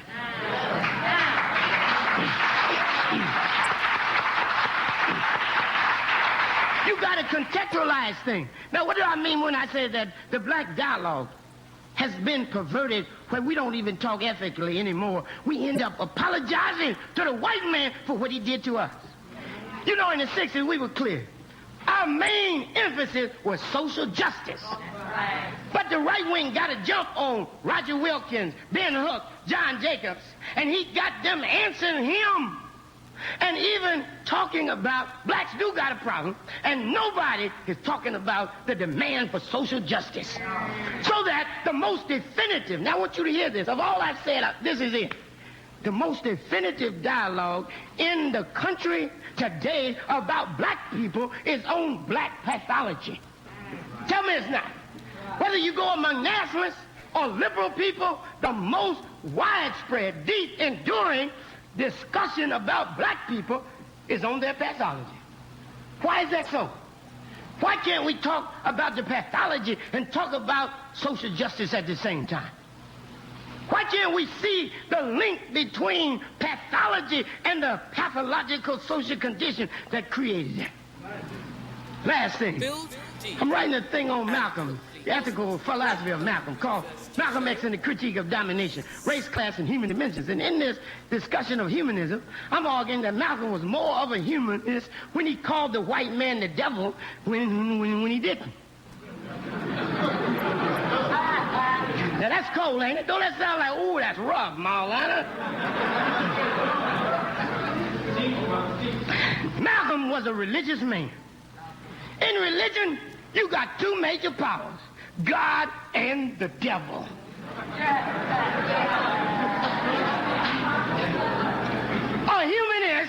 listen now, shows his commitment or her commitment not by coming to terms with the white man, but by criticizing evil and the embodiment of evil wherever they see it. All restraints on human freedom and development must come under attack. And those who are the chief perpetuators of it must get the bulk of the criticism. In other words, they must bear the weight of their own history. Do you understand that? Now, what the white man says and what the Negroes whisper along with him is that only after Malcolm comes back from Mecca is he truly humanistic. That's not so. That means humanism depends upon us coming to terms with the white man. That's the only thing happened, you understand, to Malcolm from Mecca, was that he said, all right, maybe Whitey has a chance. Did you hear that? So we're going to base Malcolm's whole philosophy on his coming to terms, our evaluation of his philosophy, on coming to terms with the white man. What a great injustice. Marx, Schopenhauer, Montesquieu, as Jake said this morning. Dr. Carruthers told you Hegel, all these great white men who claim humanism never came to terms with 3/4 of the world's population. And yet they're called humanists. Ain't there something? And we got a group, I think it's racism, to claim you are more in contact with God than anybody else. And you got the right to savage everybody. Do you understand? Let me tell you one last thing about this whole Israel thing. Now, most of y'all read the Bible, and if you haven't, you read it. You know, don't drop it yet. Listen to what's happening here. Let's put Malcolm in contact as a fire prophet. You ever read Isaiah? You ever read Jeremiah? They talk about the Jews like they had tails. And nobody said Jeremiah is out of line. When Malcolm does it, he's a race hater. What's wrong here? Prophets talk like that. And they're supposed to use very hard and severe language. And Malcolm had an ethical philosophy. Sooner or later we'll know him. Now, Kemet's greatest spiritual legacy is morality. Our greatest spiritual legacy, our greatest legacy to this country, and the greatest legacy of Kemet is spirituality. Do you see the tie here? This is ours, and it's theirs. But since we're the same people, why is that alarming? The problem is we haven't made the connection as deeply as we should because we haven't studied and absorbed the text. And what I want to do is talk about studying and absorbing the text. There are 3 reasons, however, why Kemet's rich heritage and legacy was not recognized until recently by more people. First of all, there was a generally racist and culturally chauvinist tendency to treat foreign cultures as inferior cultures in terms of the European. This means that they would refuse status and worth to both the culture and religion of other people. If it didn't fit within the Judeo-Christian framework, it was considered savage or heathen, remember? Pagan or something like that. So Egypt was denounced like that. People were talking about, the Egyptians running around there with bird heads and vulture heads and, you know what I mean, all that. Now that looks strange if you're intolerant of religion. I teach religious tolerance. I teach tolerance for Christianity, tolerance for Islam, tolerance for Buddhism, but I first teach tolerance for myself. And I have to impose tolerance on the Christian and the Jew by reminding them of strange things in their own beliefs.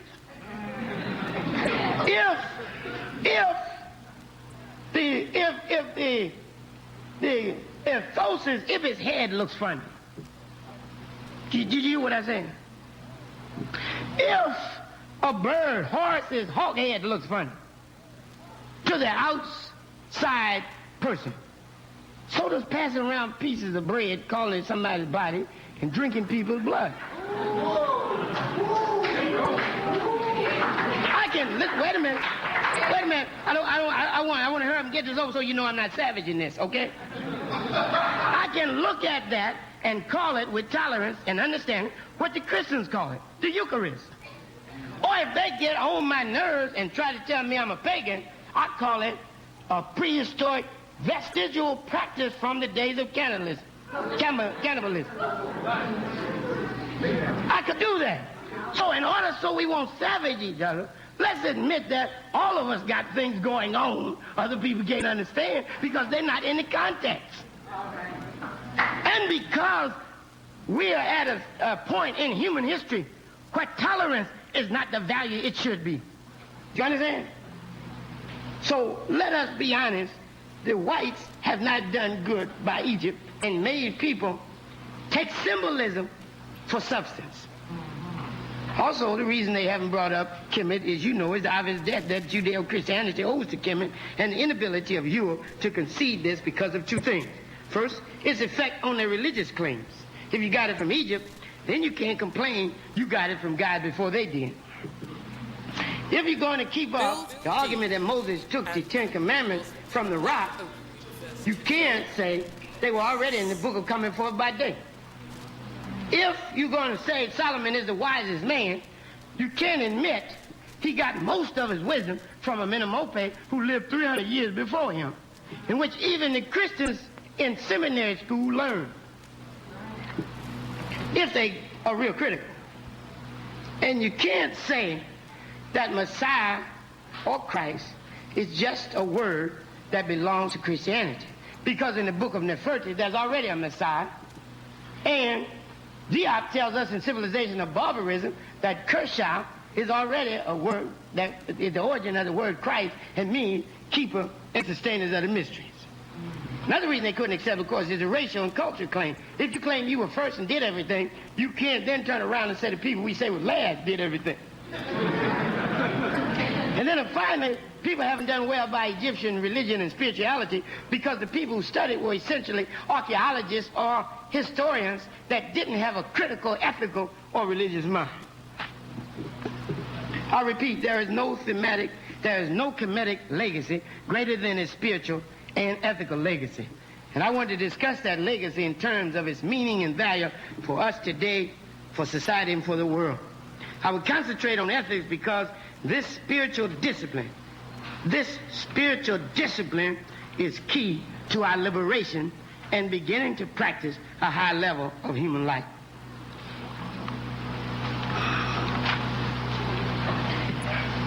The fundamental concept in ancient Egyptian spirituality is Ma'at.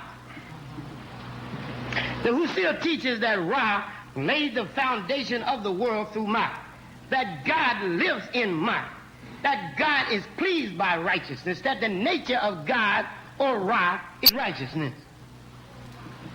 He lives through Ma'at and is pleased by Ma'at. Thus, as Dr. Carruthers states, quote, Ma'at is more often encountered in an ethical context, but as a conceptualization, it transcends the bounds of human interaction and becomes the foundation for cosmic direction. Also, as I've said elsewhere, Ma'at is a divine concept, power, and practice which not only informed and aided Ra's creative action, but was established as a fundamental concept, power, and practice for the organization, maintenance, and development not only of the world, but of human society. Ma'at is posed as both a central spiritual task and a reward for human life. In the book of Kunanu tells us, quote, do Ma'at for the Lord of Ma'at, whose Ma'at is truly Ma'at, or do justice, or do truth for the Lord of truth and justice, whose truth and justice is truly truth and justice. Kunanu continues saying, Ma'at is for eternity and goes to the grave with those who do it. Thus he encourages us to speak Ma'at and do Ma'at, for might is mighty. It is great, it endures, its worth is real, and it leads one to blessedness. Wrongdoing, he says, does not achieve its goal, but one who is righteous reaches dry land. Moreover, all the ancient saber or moral teachers from Imhotep through Pebhor taught the value and correctness and reward of Ma'at. Ptahhotep taught that Ma'at is great. Its value is lasting. And it has remained unchanged and unchallenged, unequaled and unchanged, rather, since the time of the Creator. It lies as a plain path, the book of Ptahhotep says, it lies as a plain path even before the ignorant, and those who violate its law are punished. And this is a statement to people who say, well, the wicked's getting away with everything. But the Hosea says, although wickedness may gain wealth, wrongdoing has never brought his wares to a safe port. In the end, it is might that endures, that is righteousness. And in the end, it is might that endures and enables the upright to say, it is the legacy of my father and mother. The alternative translation of that, it is the ground of my father and mother. It is a solid place, the foundation upon which my mother and father stood, and my mother and father, their mother and father before them. Might then is seen as that which gives us grounding. Pataltev also says, established are those whose standard is might, who walk according to his way. They shall surely prosper thereby, but the greedy shall have not even the grave. Might then is established order, put together by Ra, and we're called upon by the Hosea to preserve it and restore it and enrich it. Okay? Now, the central principle, I repeat, is might. But how does might express itself? And what grounds does it offer as compelling ethical ground? Might is rooted in and reflected in what we call a philosophical anthropology. By philosophical anthropology, I mean a conception of man and woman. Okay? That's what I mean. An elaborate conception of man and woman that talks about their worth, their origin, and where they tend toward. So that might is rooted in and reflected in a philosophical anthropology that conceives of the human personality in several critical ways. First, the first contention of the philosophical anthropology of might is that we are in the divine image of God. Okay, I know you heard this before in Christianity. I'm talking thousands of years before. They call this imago Dei, in the image of God. Ketty says it. Humans are in his image and came forth from his body. Moreover, Ketty says, he made the sky and earth for their sake. In other words, not only are we in his image, but he gives us preference. That puts a heavy weight on our shoulder. If we are gods and goddesses in our own right, then that teaches us an ethics different from the ethics of a slave that says, servant, be obedient to your master. Do you understand that now? That's why if you read the Hosea, it's not the ethics of a conquered people. It is not the ethics of a whipped down people. It's the ethics of a people self-conscious of its relationship with God, with the order of the universe. Therefore, it talks bold. You are God and the son and daughter of a God. Your head shall not be taken from you, even as the head of God was not taken from him. You shall rise like rock. That's a different kind of ethics than one that says, hey, try to adjust. Be faithful over these few things you got, and you can get a little bit more. It says, dare take back your fame, dare take your legacy, raise images above the earth that reflect your capacity for human and divine greatness. It makes a black man that's shooting dope in his arm see himself in a different way. He's no longer a nigger in somebody else's shadow, but a self-conscious agent of his own liberation. He has a heritage to maintain. And until we teach this kind of ascending ethics, we're in serious trouble. Second thing about the philosophical anthropology is that it teaches a dual truth of the human personality, of human nature. That is to say, human nature in Martian philosophy has two tendencies, an ascendant tendency and a descendant tendency. A God tendency, the righteous tendency of might. But it also has an evil tendency or a negative tendency, the tendency of Isfah. This tendency is found in the book of contemplation, especially this dual nature, rather, is found in the book of Dialogue of a Man with the Soul, in which the person writes, to whom shall I speak today? People willingly accept the evil, and good is cast to the ground everywhere. The one doing wrong is an intimate friend, and the brother and sister with whom one used to deal has now become an enemy. That recognizes that humans can do evil, but they can also be divine. Third, the dual truth here then is in fact the dual truth of possibility. Possibility for evil and good. And then the fourth thing is that given this reality, that only through wise and righteous instruction can the best be cultivated and reinforced to extract the good and destroy, to extract the good from us and destroy the evil. So instruction here is key. Ptah says, teach your children to hear well. Respected of those who listen well, they will surely excel, and their deeds will distinguish them. Pepper says, it is a son and daughter's advantage and good fortune to receive instruction and ask for it. Those who are steadfast and thoughtful are chosen among the people, and those who listen to a correction protect themselves from receiving another.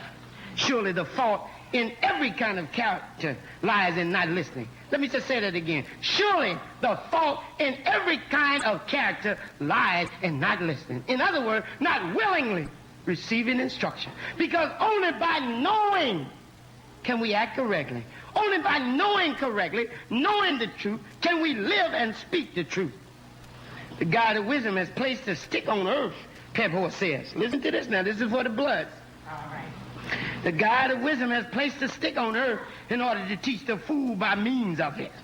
But he has given the wise a sense of shame in order to avoid all punishment. Stick for the hard-headed. A sense of shame for those who wish to avoid all punishment. The hard-head needs to take poison to know it kills. It's enough for the wise to hear reports. Key here is the power, the infinite power of instruction and the unlimited faith that the ancient Egyptians had in the malleability, the moldability of the human personality. See, this is against all that philosophical anthropology that the white man created in the 17th and 18th century, where he said man is evil, but also that's rooted in Judeo-Christian concept too, that we all, as Jonathan Edwards said, we all born in sin, hanging by a hairstring on what hellfire. That's a rough concept. I can't handle that. You know what I mean? I can accept honor your father and mother, don't kill. You know, that's in my tradition. But to believe I'm evil by nature, and only by the grace of a God that made me evil by nature, can I ever escape? But that's self-hatred on the white man. It's a self-portrait. Do you understand that? I can't be in the image of God and evil by nature at the same time. And the ethics that sees or that has a philosophical anthropology that teaches that man is evil by nature, that woman is a harlot standing in the door. Smooth lips, but her end is bitter as wormwood. An ethics that teaches that has a whole different approach to the human personality. Do you understand that? Do you understand? A religion that teaches that view of humans has a different approach to ethics is what I really meant.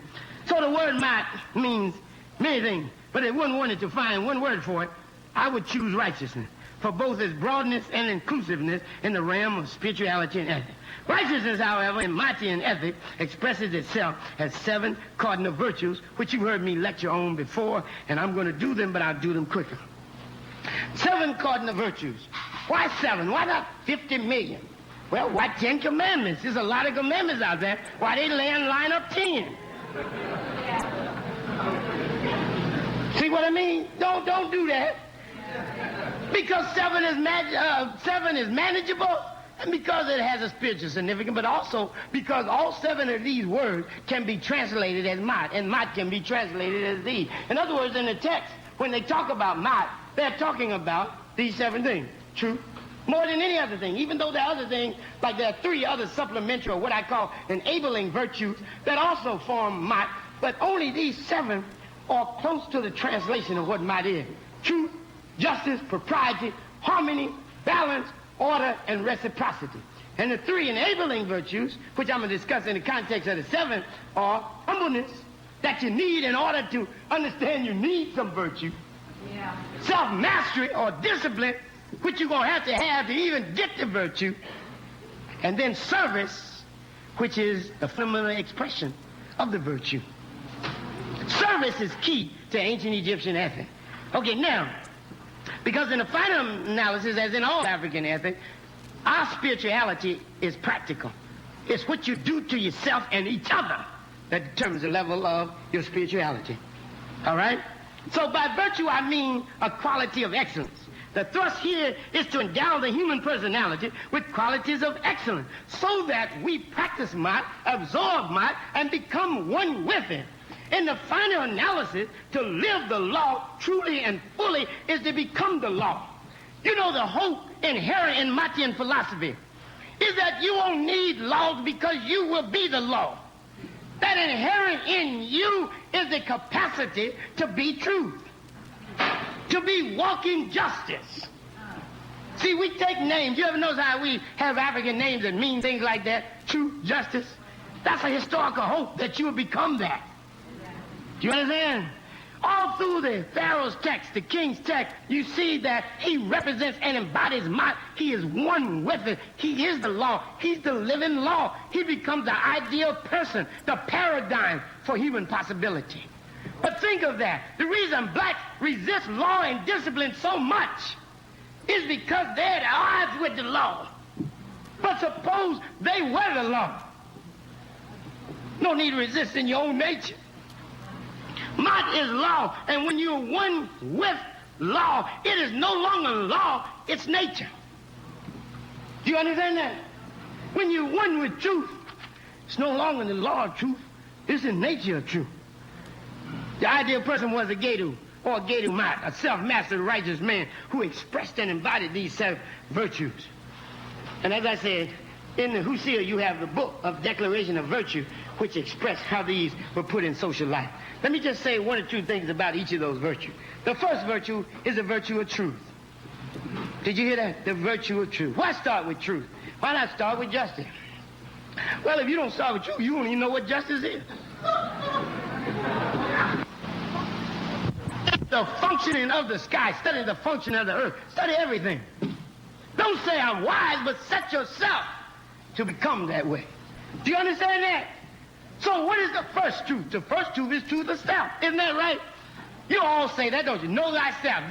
A brother told me that in the spirituality commission. He said, I thought that was a fundamental principle of mine. Know thyself. I said, yeah, it is, but it's in the context of a virtue called truth. Knowing the truth of yourself. What is the truth of yourself? What is the truth of yourself? The first truth is that you are in a divine image. The second is you got a dual tendency. And even though you divine, you got a little wrongdoing, too, you could do. Do you understand? So you won't get confused. I remember I used to get confused in the 60s. Muhammad, the messenger of Allah, used to teach all the time that, you know, the black man's righteous by nature. And I couldn't understand that the blood is righteous by nature. Why keep killing and shooting that dope? Why be rolling them dice so much where he lose everything he got? You could always say, well, you know, they done tricked him and turned him. But no, the fact is they couldn't play on that. If we didn't have the dual truth, that the dual character of our nature, where one can be cultivated and the other deformed. Do you understand that? So you got to realize this truth. Then you won't lie to yourself. Then you will act against the negative. Root it out. It's like Jake says, it's not enough to do truth or do mod. You got to destroy Isfet too. And you start by destroying the Isfet in you. That's one of our pledges, is that we destroy that in us, which is in contradiction to the values we have and the choice we made. Do you understand that? So that's the second truth. The third one is the need for knowledge and instruction. The willingness, do you hear that? To listen and to learn. And then the fourth truth of self is that self is not an isolated being. That self can only be defined truly and in the final analysis as self in community. The white man has person or individual and society, and never the twain shall meet. Yeah. Ours is person in community. Do you understand that? That I get my idea of myself from the people around me. That's why if I wake up and call myself a nigger, it ain't really just my fault. It's the niggas around me that taught me to be a nigger. Do you understand that? They've already defined themselves as niggers. Do you understand? And that's their legacy to me. Do you understand that? It's the blood that put me out, nigga. See? That guy had told me that so much, and I said, well, you too, nigga. You see? So we became reciprocal niggas. You know what I mean?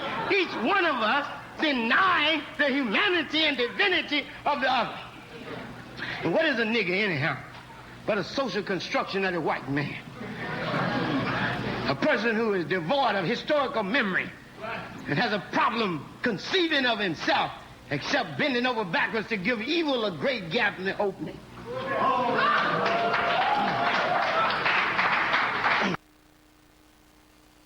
Yeah, you see Maulana Karenga, he's a giant for the reasoning, and yeah, I know some of you may have found his lyrics a little hard to hold.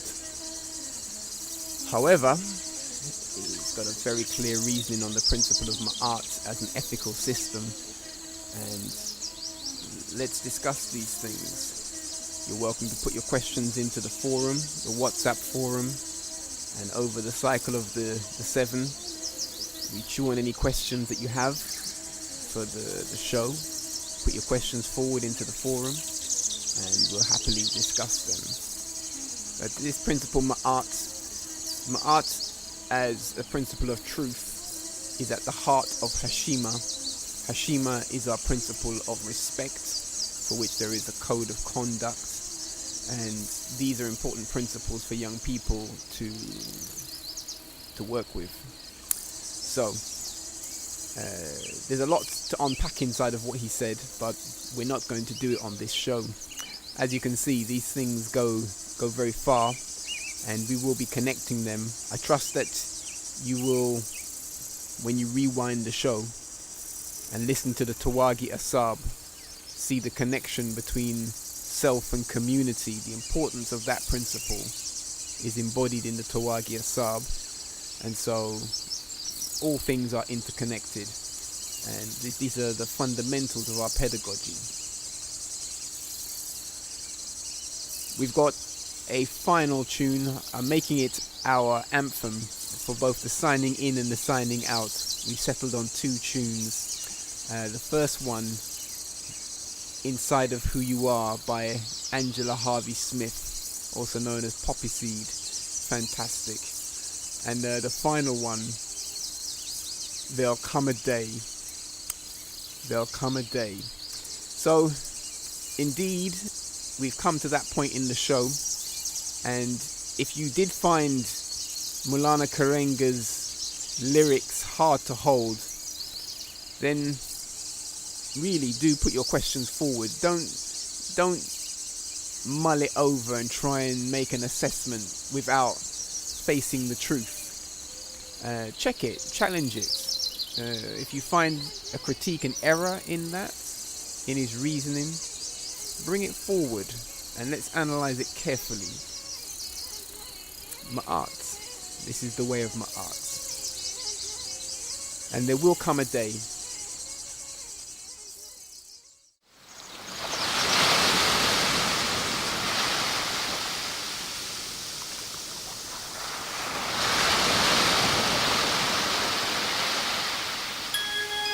YehTehwagi Sehlamta, Exiri Masadan. There'll come a day. Hashima, Tehwagi Ahsab. There'll come a day.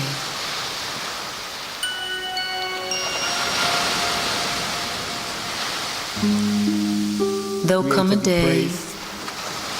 Respect the warrior. When the presence of the moment will truly be all there is.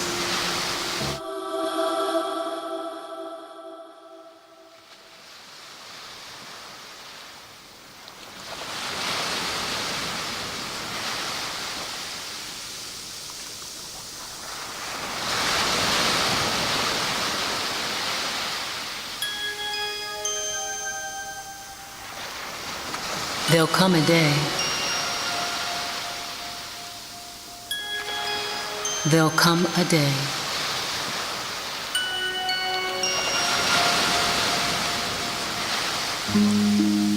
There'll come a day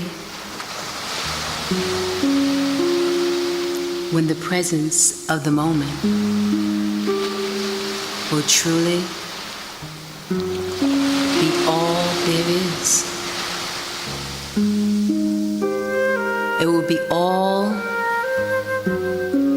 that will be sought after, revealing within life's riches.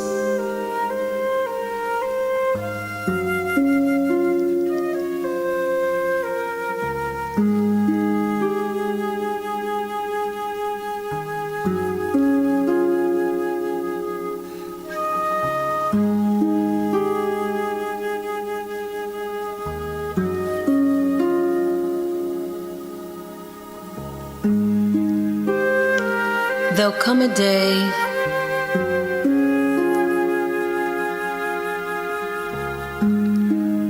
when we will stand for truly what we believe in, honoring only the truth as we truly see it.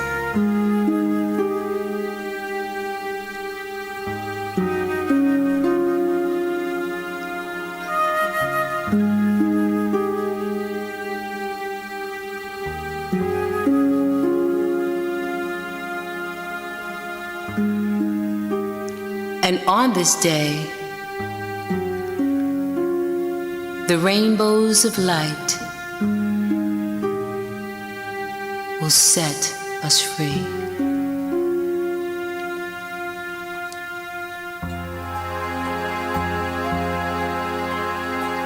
Deep within our souls, we'll know that only the goodness must show. And on the waves will flow into the midnight we'll go.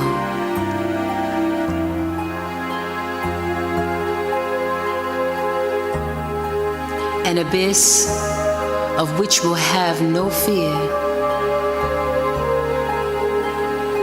because we'll always know that the Creator is here.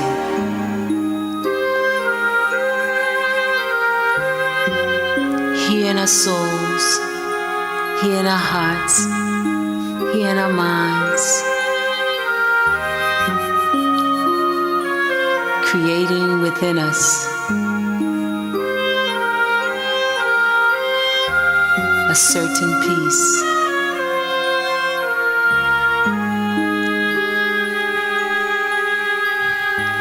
A peace withstanding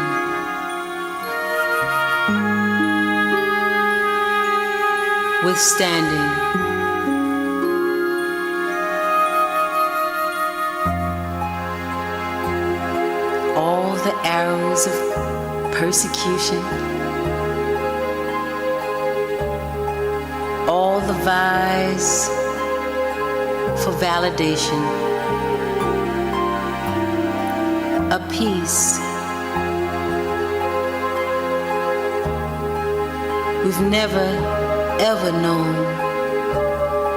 in this lifetime, but have many, many, many lifetimes before.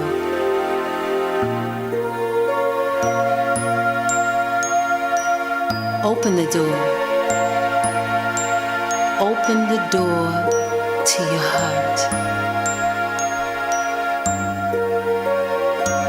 Release the anger. Release the tension. Release the shame, blame.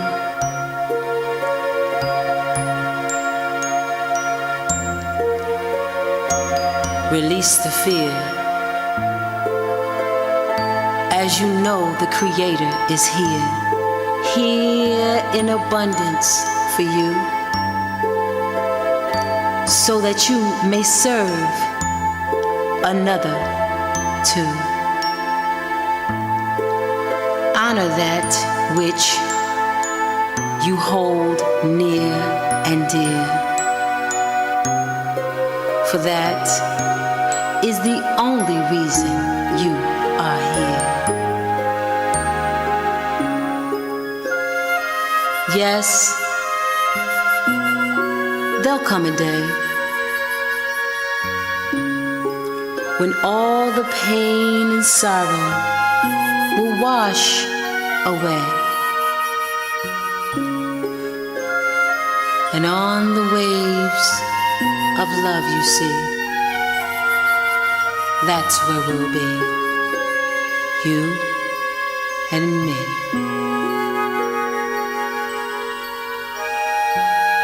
You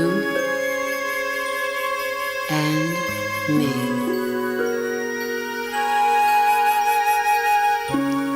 You and me.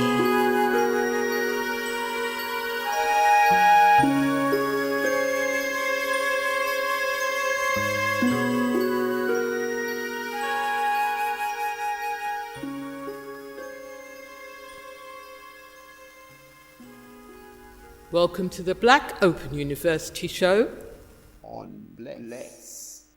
Rebuilding education from an African place of being. On Bless Radio.